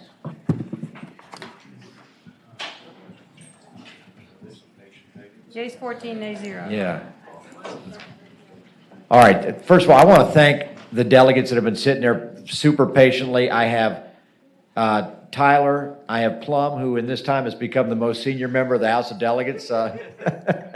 Tyler, Plum, Lopez, Fowler, Kelly, Converse, Fowler, and Edmonds in that order. So, Delegate Tyler. Thank you, Mr. Chairman. This bill, House Bill 1349, was just submitted on behalf of the Commission of the Department of Agriculture and Consumer Services. And basically, as a result of VDAC's organization restructuring in April the 29th, the bill simply just reassigns authority for administering the provisions of the grades, mark, and brand laws, which deal with the grading of agricultural commodities, from the Director of the Divisions of Marketing and Development Okay, to the Delegate, Commissioner I of think- Agriculture and Consumer I Services. think we're good. Thank you. Okay, any opposition? Okay, we have a motion to report in a second. Clerk, open the roll.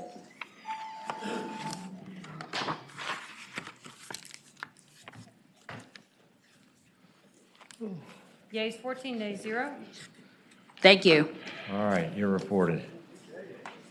Okay, Delegate Bluff.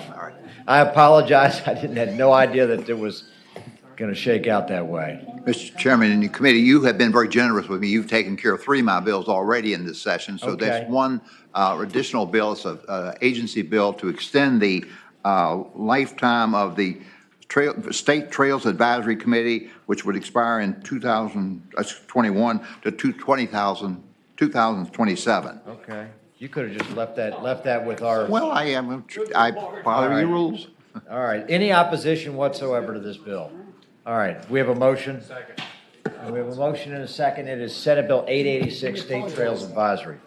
Morrissey, you don't have a question? Okay. All right, clerk, open the roll. Thank you, Mr. Chairman. All right, you're on your way. Yeas 14, nays 0. I can't see. All right, stop. Stop. Hammer I've time. been told to let the pregnant lady go, but I cannot. Smart. She's right behind me.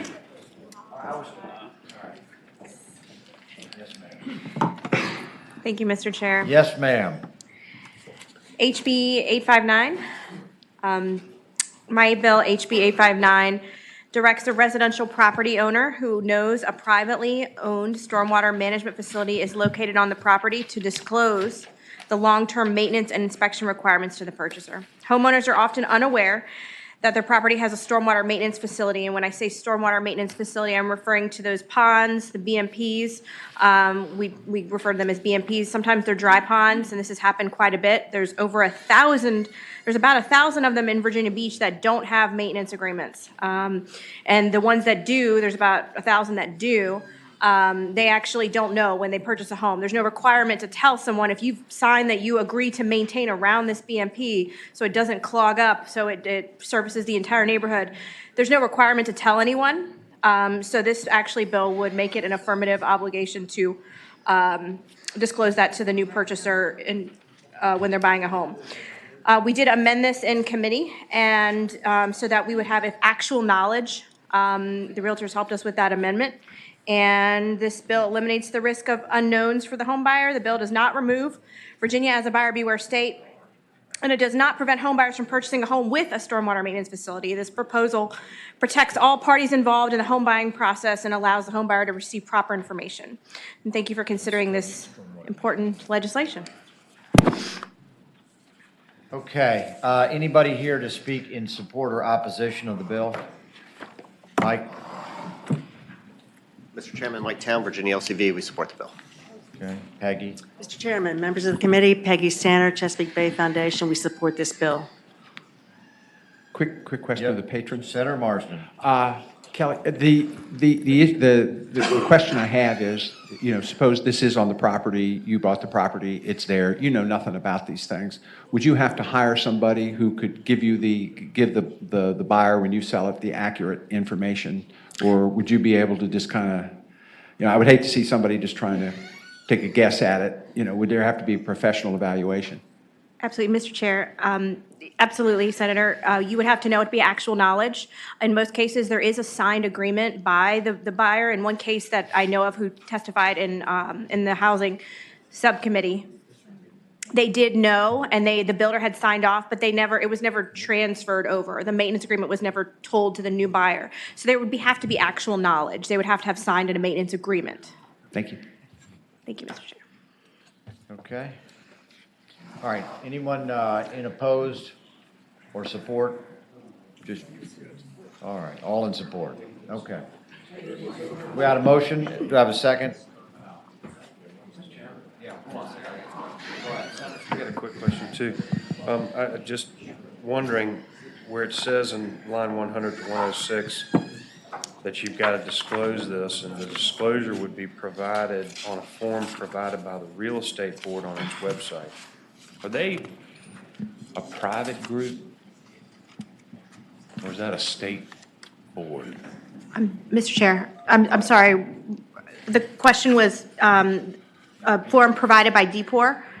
Is that what the question was? My question was, on line 106, it says that this disclosure will be provided on a form by the real estate board on its website. Is that a state board? And have they agreed to do this?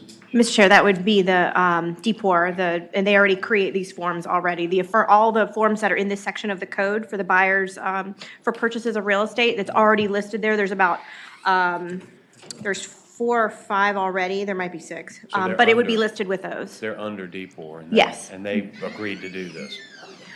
I mean, they're mandated by law to do whatever we Okay. put in there, if that, Mr. Chair. Thank you. Okay. Any other questions for the delegate? Okay, the committee operates on a motion. Okay, I had a motion and a second to report this bill. Clerk, open the roll. You might want to vote no then. Yeas 11, nays 2, 1 abstention. Thank you, Mr. Chair. Okay, thank you, Kelly. All right, Delegate Lopez. Go fight, win. I'm all yours. You are a great American. Well, thank you. 3 bills, or actually 4, I believe, right now before the committee. Thank you, Mr. Chairman. HB 1162 was a very simple bill. It actually codifies the definition of environmental justice actually in the DEQ's section of the code. So unlike what we were dealing with Delegate Keem, where he was actually creating something different in section 2.2-234, which was sort of part of his larger effort to create an environmental justice act that dealt with every aspect of the environmental justice section of the code and the administration of government. This section actually deals in 10.1-1182, deals specifically with the Department of Environmental Quality. And so the definition is essentially a copy of what we have at the federal level right now at the EPA regarding environmental justice. And I thought it was important that we have that language in the state code. Okay, was this the language that was read out by Senator McClellan about an hour ago? No, this is a slightly different. This is actually very similar, but it's essentially a copy of what the EPA currently has in federal code. Okay, anybody got any questions? And other than, that's the whole bill basically, the definition? That's the entire bill. And it's just, this is just for DEQ? It's just for DEQ. Okay. Mr. Chairman? Yeah, Senator Obenshain. And, you know, I really haven't looked very closely at any of these bills with an eye towards this, but this just occurred to me in looking at this. Does this affect the standing requirement for challenging permits? Just going forward. I mean, no, I don't believe so, sir. Because, I mean, it says, all right. How would it affect standing? Well, it addresses the fair treatment and meaningful involvement of every person.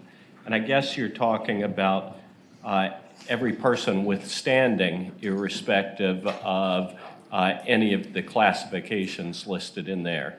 So, you know, if you're talking about a water permit, somebody who simply is a neighbor who may not typically have standing in challenging an application for a permit, this isn't going to confer standing on somebody who otherwise wouldn't have standing, right? Right. No, what we're talking about right now is simply the definition as it relates to the DEQ right now.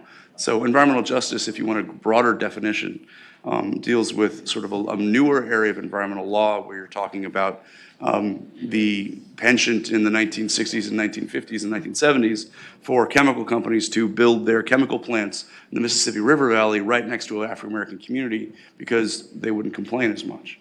And so what we've been trying to do over the last several decades is to address environmental justice in new ways, in ways that we haven't in the past. And this is simply catching up to where we are at Yeah. the federal level right now. I would say, to just in response to Senator, I mean, these code sections we put in today are generally aspirational, for lack of a better term. Right, There's no yes. specific cause of action with treble damages and anything like that. I mean, that may be next year's bill. That might be, yeah, but that's in not here. this bill at all. That's not this bill. Mr. Chair. Yeah, Senator McClellan. Thank you, Mr. Chair. Question for the patron.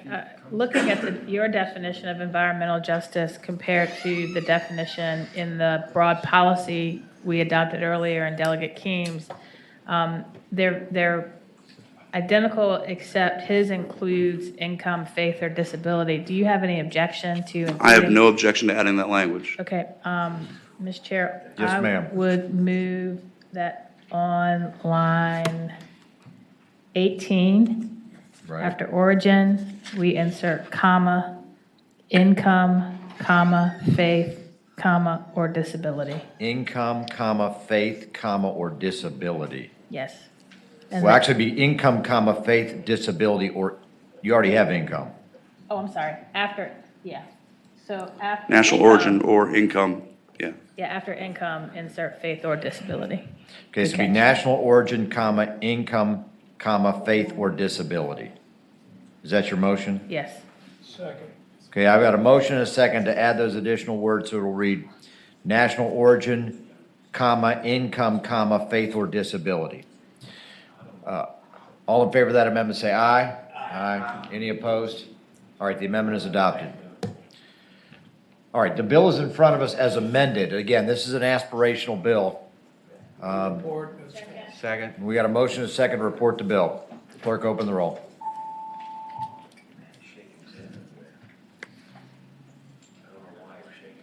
All right, well, Yeas 8, nays 6. okay. Bill reports 8-6. Next bill. Thank you, Mr. Chairman. This bill I've been working on with the administration.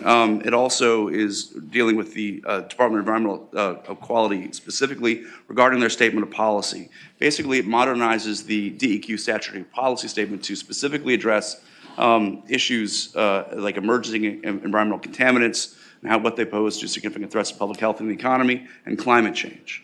And so it was simply adding to the statement of policy of DEQ that it's their job to address and make it clear that they need to take on today's environmental challenges, specifically as it relates to climate change, emerging environmental challenges, and also DEQ's commitment to the fair treatment and meaningful involvement of all people as the agency's mission, as well as promotion of the health and well-being of the Commonwealth's residents and visitors are part of DEQ's policy goals. So once again, this is simply updating the policy, statement of policy of DEQ in the section dealing with the code dealing with DEQ to address climate change, new environmental toxins, and new environmental challenges going forward. It's very small bill. Mr. Chair, Yep, Senator McClellan. I think I'm going to offer the same amendment to make make the line 63, after income, insert, or strike or, and then after income, put comma, faith, or disability. And again, that's just to make sure all of our policies are consistent. Okay, so the amendment is after origin, strike or, then have income, comma, faith, or disability, comma, and then with respect to. All right, do I have a Mr. motion? Chairman, and y'all are going to think I'm being glib, I'm not, but, you know, we're amending all these non-discrimination statutes. This is. I know, Oh, but sorry. you're saying that you're to provide fair treatment to people irrespective of these categories. I mean, we've just amended a dozen other statutes during the course of the session, adding other categories. I mean, this isn't consistent with Okay, those. hold on a second. First of all, can we vote on the, I guess, let me state the amendment, have a second. I'm speaking to the amendment. All right. Just so I've stated it, national origin, comma, income, comma, faith or disability, comma. Do I have a motion and a second on that? Second. All right, I have a motion and a second. Discussion, Senator Obenshain. So why aren't we including, gender identity and sexual orientation? Well, that's your motion then, maybe. No, I'm just asking. I mean, if you're going to put it in, why is it that that in some bills we're putting, all of the categories, and in this, you're just putting, those additional categories? Mr. Chair, that's a fair point. My response would be that the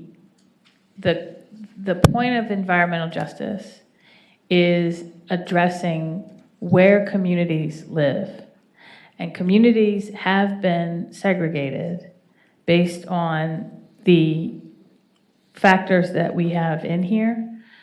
Communities have not necessarily been segregated based on sexual orientation historically.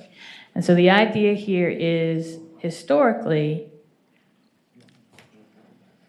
energy facilities or siting decisions have been made based on, we're going to put them in this community, this traditionally Black, poor, economically distressed community, because, as you heard earlier, they're not going to complain as much. You historically didn't have the same issue based on gender or sexual orientation because you didn't necessarily have neighborhoods defined by sexual orientation.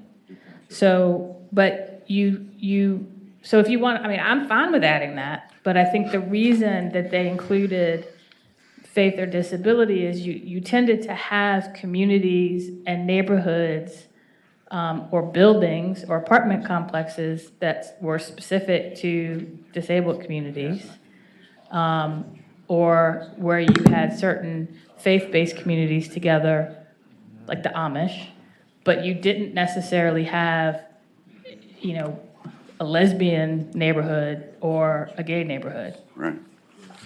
Okay, I think Senator McClellan's articulated that position. We have an amendment in front of us. All in favor of the amendment, say aye. Aye. Opposed, no. All right, ayes have it. All right, so the bill has been amended and is now before us. Again, this is a policy statement. It's not a cause of action. It's not spending money. So, yes. Mr. Chairman? Senator Stewart. I hate to slow this train down, but if we're going to adopt a bill for DEQ's policy statement, should we hear from maybe somebody from the administration?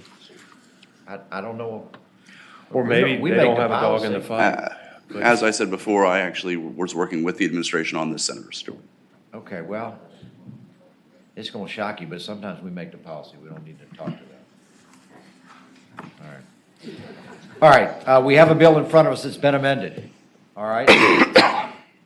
Do I have a motion on the bill? So moved. Okay. Okay, I have a motion and a second to report the bill. Clerk, open the roll.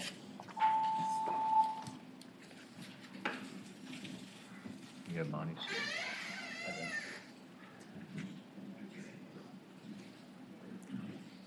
Yea, 7, nay, 6. All right, the bill reports 7-6. Okay, what else do you have? Mr. Chairman, next bill, 1184, I believe that was one of the bills that were on the list was going to be referred to Commerce. Is that a stranded costs? No, that's not a stranded cost. It's, had been dealt with and debated in Commerce on the House side. What was the Senate bill on the House side? There were a couple. Actually, Senator McClellan had one. Yeah, so this is similar to, but not identical to, Senate Bill 710, the Solar Freedom Act. So I'm Okay. going to move to conform House Bill 1184 to Senate Bill 710. Okay, okay. 710 was not heard in this committee. 710 was heard in Commerce and Labor. I think that's why your original sheet had this going to Commerce and Labor. Right, why don't we do this? I'm going to send, since there was a hearing on Commerce and Labor, not in this body, since it was 710, why don't we just refer this to Commerce and Labor?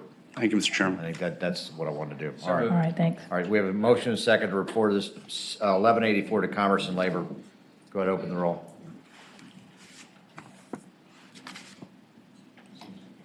Seems to be frozen. There we go.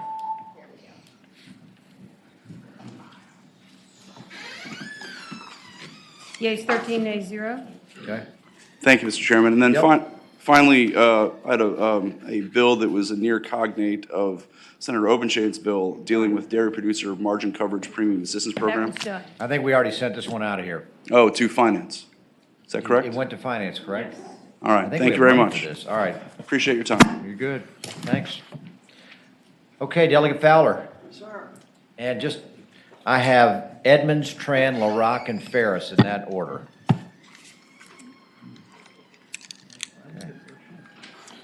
Mr. Chairman, I have two bills. What's your pleasure? You go ahead, whatever, Right, whatever you want first to do. bill is House Bill 1604. And basically, Mr. Chairman, members of the committee, House Bill 1604 removes the prohibition on DGIF having fees for department-owned boat ramps. Under current law, revenue for the maintenance and construction of these boat ramps is derived from citizens that are required to register their power boats and other power watercraft and/or the purchase of hunting, fishing, or trapping licenses. And again, DGIF is prohibited from establishing any additional fees on department-owned boat ramps. So, Mr. Chair and members of the committee, one of the fastest-growing outdoor activities is paddle crafts such as kayaks, canoes, et cetera, which are not required to register their boats because, again, they're not power boats.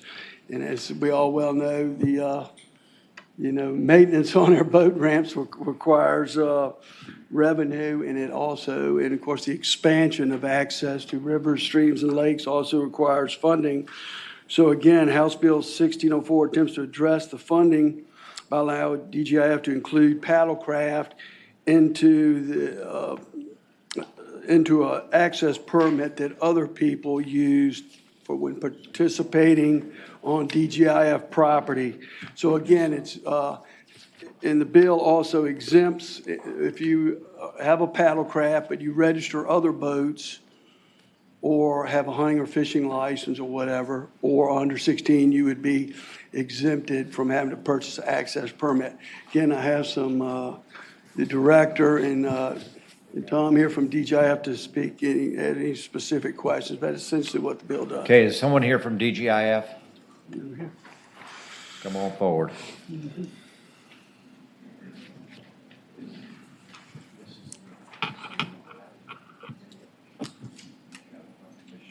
Go ahead. Yes, sir, Mr. Chairman. Ryan Brown from DGIF.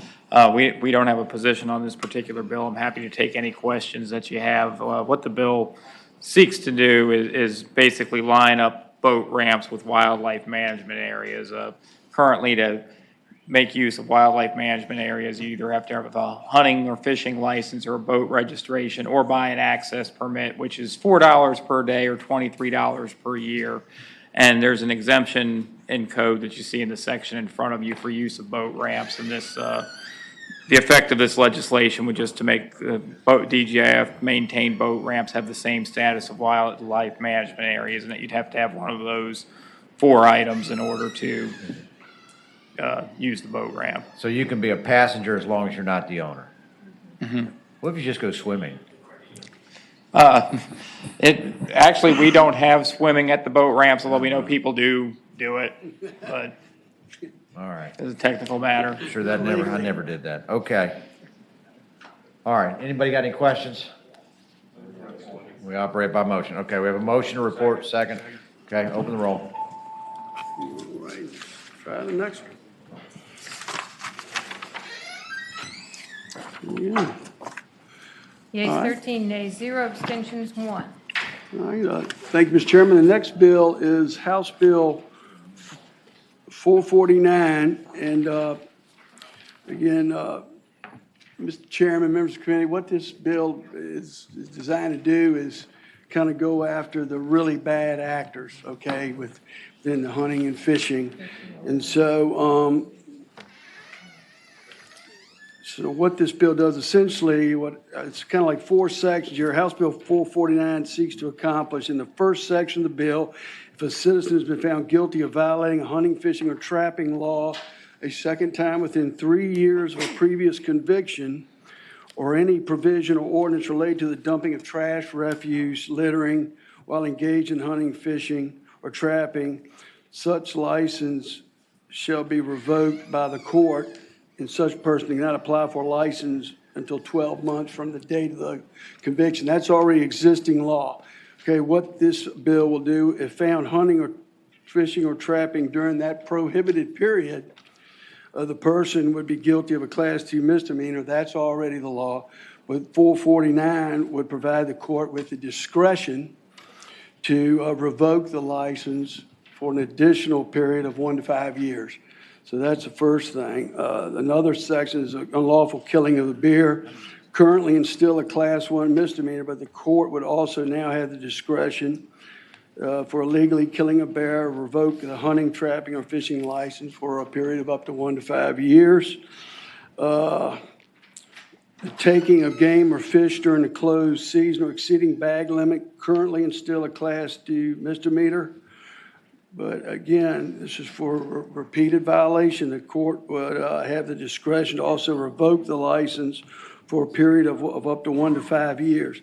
Now, I wrote down some of the code sections from up in the first thing, and these, where this would apply would be, there's a whole plethora of code sections here, but we're talking about regulations of loaded rifles and shotguns, county regulations about loaded firearms on public highways, trespass on a shooting preserve, trespass by hunters and fishermen, trespass by hunters using dogs, refusal of a person on land to identify himself, trespass on posted property, violation of our right to retrieve laws, hunting with firearms while intoxicated or on drugs, shooting from vehicles. So anyway, those are some of the things we're talking about. So that'd be like spotlight hunting? I may have to refer to the department on that, about spotlighting. Of course, that could be also under, if you couldn't get them for spotlight, you'd probably get them for trespassing, but anyway. Right. So that's essentially what what House Bill 49 seeks to do, is to try to give the court the discretion for the really bad hunters, which again, or fishermen, which give all of the good ones a This may bad be name. a question for council. The court would be the general district court? I mean, since these are misdemeanors? Or juvenile court? Yeah. But it would not be circuit? It's not, well, the appeal would be circuit. Okay, all right. Okay, I think it's pretty self-explanatory. DGIF, what's your position? Ryan Brown from DGI. We don't have a position on the bill. Okay. I think what the patron's trying to get at is in many cases, the penalties imposed by the courts don't serve as great a deterrent to violations as does the loss of hunting and fishing privileges. Fair enough. Okay, any questions? Okay, we operate on a motion. Can I speak against this? All righty.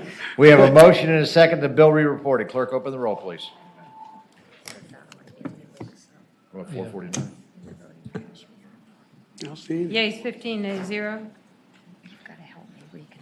Okay, 15. Thank you, Mr. Chairman, and thank the committee. Thank you. Very good. Okay, and I think you're the last one. Oh, Kathy. Tran. Unless, is Edmonds here? Oh, I'm sorry. I'll just give you the order I have on my, no, it's not true. I have Edmonds, Tran, Lorac, and Ferris in that order. Edmonds. So, come on, come on. Hello, Mr. Chair and members of the committee. I have House Bill 1205, and I do have a substitute. And as that's being handed out, Mr. Chair, would you like to know the background for why we had to make this change, or just to get into what the substitute does?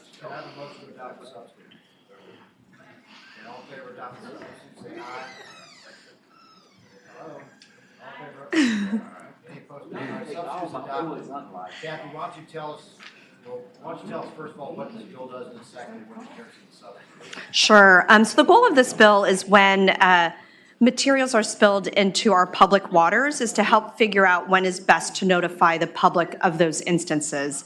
And I had, I think, a bill that tried to move us a little bit a little bit too quickly down the path of notifying us when there are spills that may, unless DEQ has determined those spills to have a de minimis impact on public health. And so in speaking with them, we think, even though we made it out of the House, we think the best way forward and to ensure that we don't have a FIS is to allow them to think through what that protocol may be. So you'll see that as a second enactment clause, or as, I'm sorry, as, yes. Well, maybe it should be a number 1, but it says 2. But as our enactment clause, thank you, Council. And so that they could kind of review what that protocol might be if we do decide to notify the public when there are instances that it's not, doesn't reach the level of a public health situation.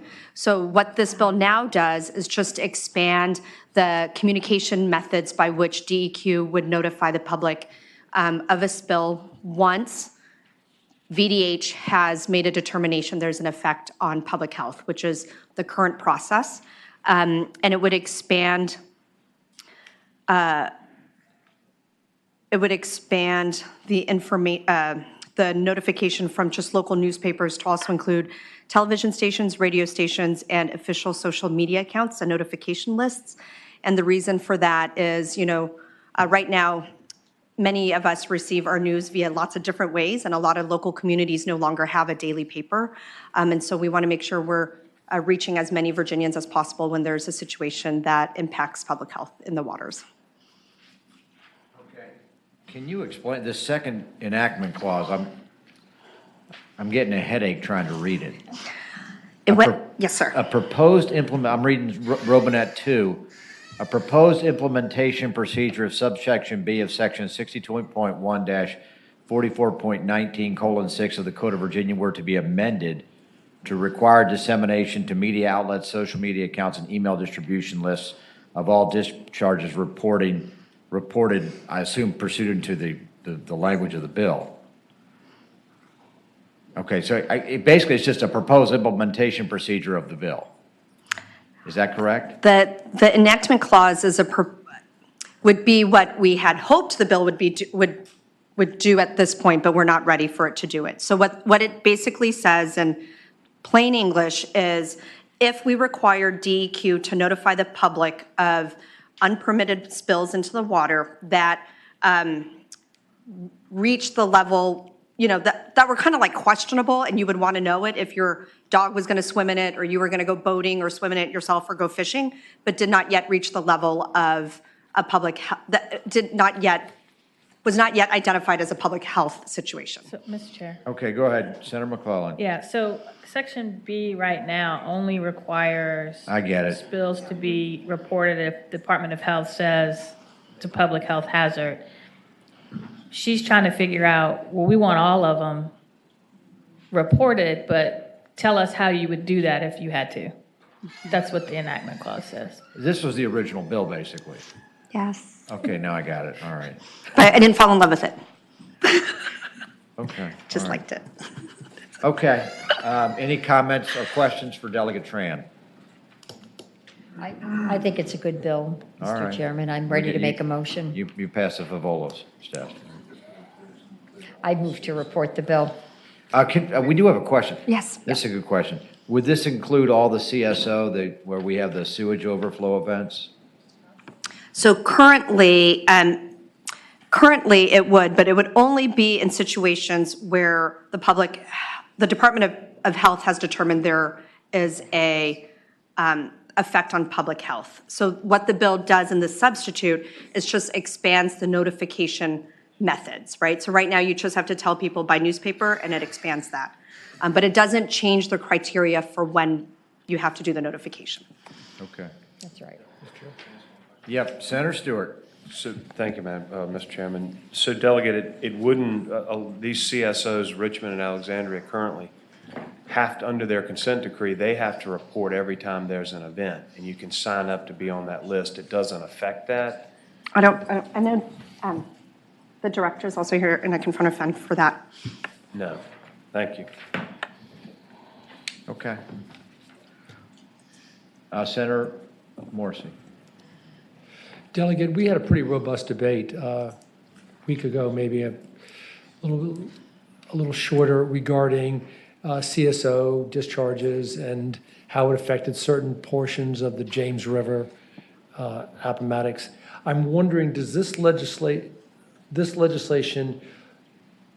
including brownouts that occurred and raw sewage that was dispensed into the area, would that go to everybody or just people in certain geographical areas that they would be notified? For example, you're familiar with, if it was done on social media, you can disseminate it into certain zip codes if you want. You I see what you're can saying. call it a, it's a long day. Like a targeted, you can kind of target Yeah, your I'll forget social the media. term, but yes, you can do that. So I'm trying to determine how far the dissemination of this information goes.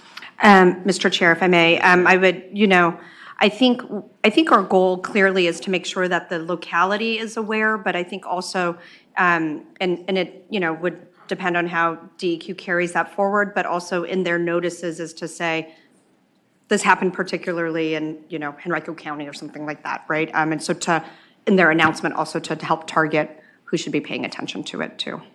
I honestly don't know if they have the capacity to target their social media notices. Okay. The director's shaking his head. All right. All right. Okay. I got a motion. Do I have a second? Second. I have a motion, a second to report the bill, unamended. Oh, and it has to be referred to finance? Do I? Got it. No, it shouldn't. Okay, report and refer the substitute. Must it go to finance? No. No. Yes. Yes, we do. Yes. Okay, all right, has to go to finance. We'll take So, care of it. yes, and Don't worry I think about that. DEQ will have an updated FIST too for you. All right. Okay, yeah. I got you covered. Yeas 15, nays 0. Thank you.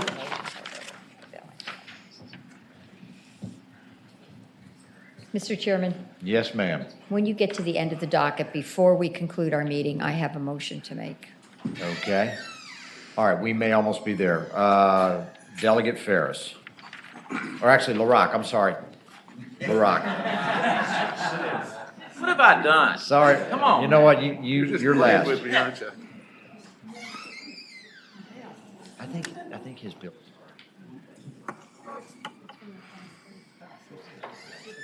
All right, Dave, go ahead. Thank you, Mr. Chairman. I trust this won't take up a lot of the committee's time. Currently, the law in Virginia that pertains to game mounts restricts how they can be disposed of. It is legal to have an auctioneer dispose of a game mount. What's the number, by the way? It is 1357. 1357. And so after consulting with DGIF, kind of, I think, come to the wording of this bill, which would allow game mounts to be sold. So I'm up here on behalf of a constituent and the wives of people like Delegate Ferris, whose living rooms are cluttered with outdated game mounts and would like to be able to dispose of them and by selling them and actually recoup a little bit of money. And so that pretty much covers the bill. It would pertain to fish and wildlife. So these are like deer heads or something? Exactly, yes. We had one of those in my dorm in college. Yes. Okay. Well, and you outgrew that, apparently. Okay. I'm glad to answer any questions that committee might have. So again, they are, the law does allow them to be disposed of by an auctioneer. This would just extend that to the owner of the mount. Okay, any questions for the delegate on House Bill 1357? I'm not seeing. Okay, we have a motion, a second to report the bill. All in favor, say aye. Vote aye or nay. I didn't either. Thank you. Okay. Yeas 13, nays 0. All right, I move this All right, what can we do for you? All right, well, since you're not letting anybody speak against any bills, this one won't take long. This Mr. is Chairman, is just- this the last bill that we're taking up for the day? Until Senator for vote. Yes, this is the last one. House Bill 1598 just designates a part of the James River that I can't hardly believe it was not designated as a scenic river. It runs by the state, the James River State Park down in Buckingham and Fluvanna County, Albemarle. And I move to report. Nice try. Well, is this the area like down by Scottsville? Yes, sir. So you could like get the inner tube and a case of beer and go down the river? Well, if you invited me.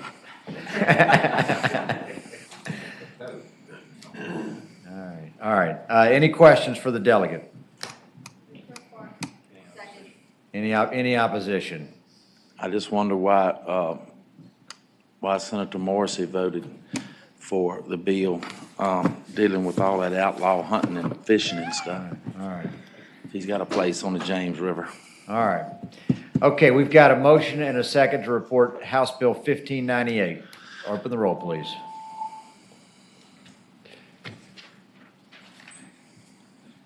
Yeas 12, nays 1. Suitor line's a no. Okay. Mr. Chair, have we ever had any portion of any river in the Commonwealth of Virginia that was requested to be part of the scenic river denied or failed? Ever? Since Jamestown in 1619. Which one was it? Yeah, I can't believe somebody hadn't got the whole James River by now, but. Yeah, okay. All right. First river. Okay, we got a couple housekeeping matters before we rise. Before you do that. Yes. I agree to handle I- Delegate Edmonds' bill. Before we do housekeeping, I have a reconsideration. Okay, let me give Okay. the, let me get through a couple things. You have Delegate Edmonds' bill, Senator Ruff? 1601, which would designate 11 and a half miles of the Stanton River in Charlotte County as a scenic river. Okay. Okay, clerk, open the roll for 1601.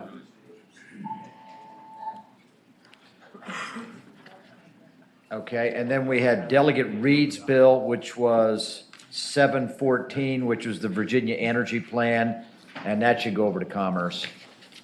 So I'll take a motion to refer that to Commerce without recommendation. Wait a minute, let me get to it. Okay, this is House Bill 714, Delegate Reed.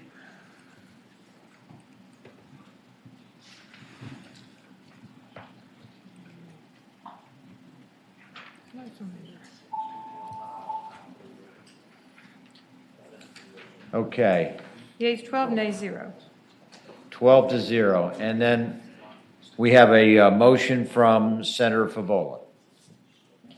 Mr. Chairman, I would like to reconsider the motion by which we adopted House Bill 981. We reported it out and we re-referred it to Finance. I'd like to reconsider that vote. And then I'd also like to reconsider the vote by which we amended that bill. But Okay, one so motion at a time. This is House Bill 981. This is the House version of the Reggie bill. Correct? Correct. Okay, so the motion is to reconsider the Reggie vote.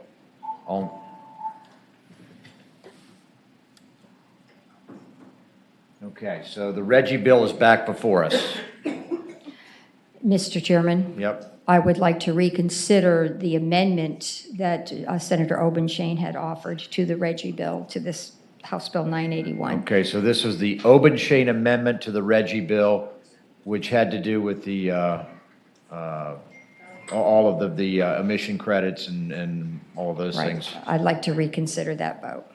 Okay, so we have a motion to reconsider that amendment. Point of order. Hold on a second.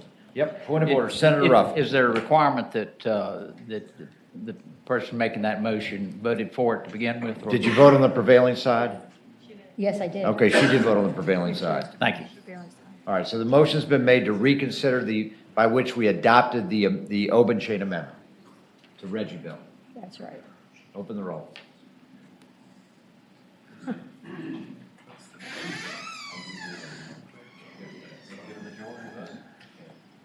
Okay, Okay, reconsider it again. okay. This is to reconsider The amendment. the amendment. Okay, now, we have the bill back before us without unamended, or at least there were technical amendments that we made, but this is with the Obenshain amendment now back before us on the Reggie bill. That's correct. Okay. Mr. Chair, it's been a long day, so I want to make sure that I've got this right. Delegate Herring presented a bill. Is Delegate Herring here? We You want to conform- come forward so we get this correct? Okay. And if I say it out loud, then I'll know if I'm getting it right. Right. She presented a bill that was, that then Delegate Obenshain amended, which Delegate Herring objected to. Is that correct? That is correct. And Ms. Gonzalez supported that amendment? Right. Okay.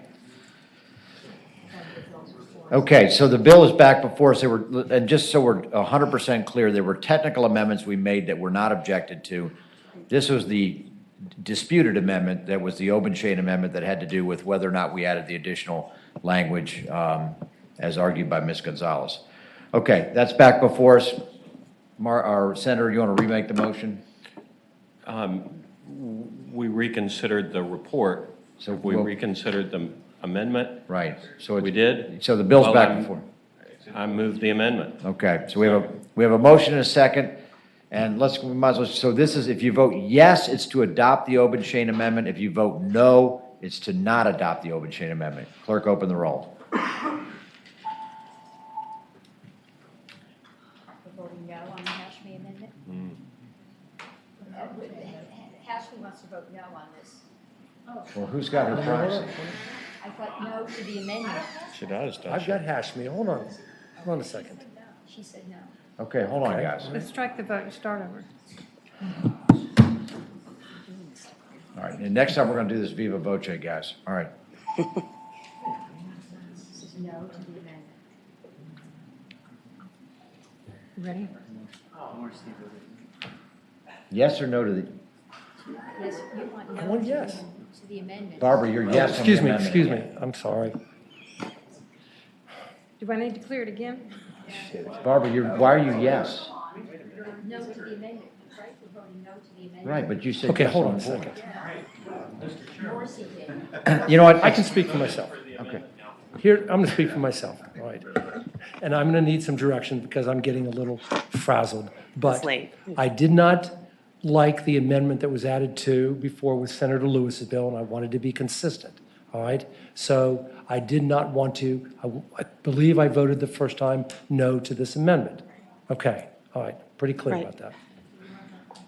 Pardon me? Okay, this is it. You either get it right or you're not gonna do it. We never announced that vote. Okay, open the roll. But Hashmi voted yes. Oh, wait. She wants to vote no, okay. Yay, 7, nays 8. Okay, so the amendment is rejected 7-8. Well, Right. all right, now the bill's back before us in the form that it was technically amended. Do I have a motion to report the bill? Second. All right, I have a motion, a second to report the bill. And re-refer to finance. Clerk, open the roll. Wait a minute, let me get the.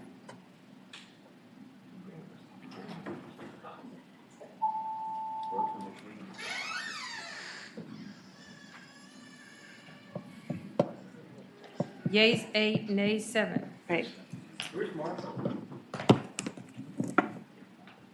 What's that?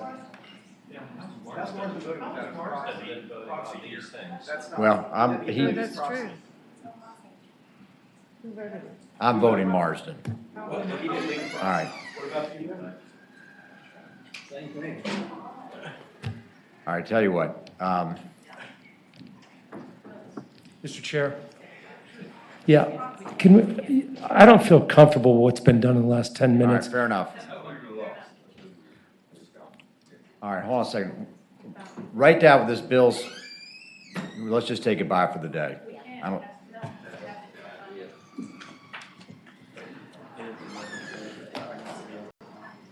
What's that? All right, why don't we take a recess for 10 minutes and we're gonna have to find Marsden, okay? That's what we'll have to do.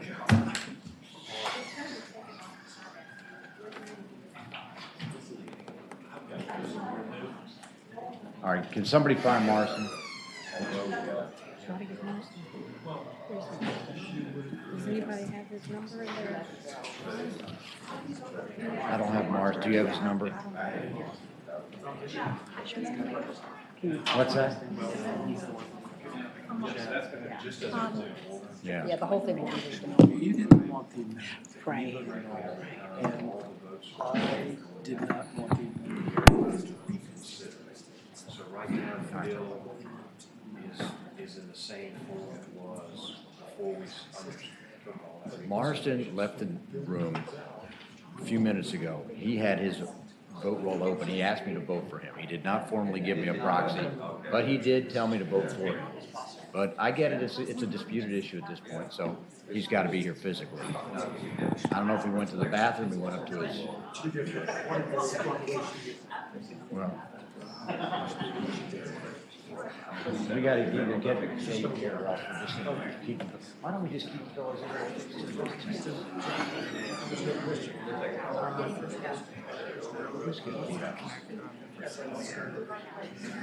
know that, but sometimes,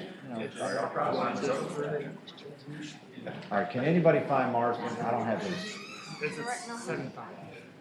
All right, we got. Yeah, I have, yeah, All right. that's his phone, so call him. Right. Senator Lewis has Marsden's proxy. Lynn? No, I know, I had, no, Marsden left and he told me he was leaving for a few minutes and he left me his, oh, I know, but he left it, that's why it's facing towards me. Where's the House, Labor and Commerce? Huh? Where's the House, Labor and Commerce? I just talked about It's good, oh, it's across the way in that big icky room with the leather chairs. You know, just, hey, Keon, it's Chap. I need Marsden. Yeah, where is he? He's got to come down here. There he is. All right. Back to where we were. Okay. Well, you didn't leave a proxy. Yeah, I left the thing on there. I thought you were still. I was, but. All right, Marsden's back with us. Okay, let's go back to the original motion. Well, Mr. Chairman? Yes, sir. I mean, first of all, it wasn't just Senator Marsden gone. He also had another proxy too, so I think there were multiple votes being cast. And, I just find this all very irregular. I understand what's going to happen here, but it's just most unfortunate. Well, we're all here now, okay? So, again, you want to blame me, that's fine, I'll take the blame. Marsden told me he was leaving for a few minutes. His vote roll was right here. I didn't know where he was, but he's here now. Where were you? Call for Bill. All right, you should have left the proxy. So we have a motion to reconsider. Both motions have already passed, so the bill is before us. She's here to speak to the bill. That's the only thing before us at the moment. Is that correct? I don't think so. I think what they're saying is that You know what? we have to take it all the way back to your original We'll take it motion back. to Okay. Mr. Chair, Barbara, I think we ought to just leave the bill as is, and we're just going to take it up in finance. well, I would respectfully like to, may I ask a question then? Is it inappropriate for me to just to change the votes on the amendment and on the bill as it, my vote was fine on the bill as it passed and re-referred. I'd like to change my vote on the amendment. And The I problem also- is, that I don't know if you change your vote on the amendment, whether or not that can change the outcome. That at least was the rule as I knew before. I'd ask for, I just want to reconsider the vote by which we passed the bill and re-referred it, and then I ask for reconsideration on the amendment. This has been done before. This is not a new, I'm not making up new All right. rules. All right, here's what I think we're going to do. I think we've got enough confusion up here, and we have already reconsidered it a couple times. Now, granted, Marsden wasn't here, and I voted for him. I think the best way to do is, this is going to have been referred to finance. If we just take the bill in the form that it passed this body about 3 hours ago, it'll come to finance, and we will deal with it there. Right. That's the way we're going to do it. Well, thank you. And I delegates, for apologize, Delegate trying. Herring, that you've gotten a little bit of a head fake here, but the Finance Committee is going to address whatever needs to be addressed. Right. Thank you. Mr. Chair, and that bill passed with the Obenshain amendment. Yes. Okay. And that's going now to Finance. Okay. All right. Any other business? All right.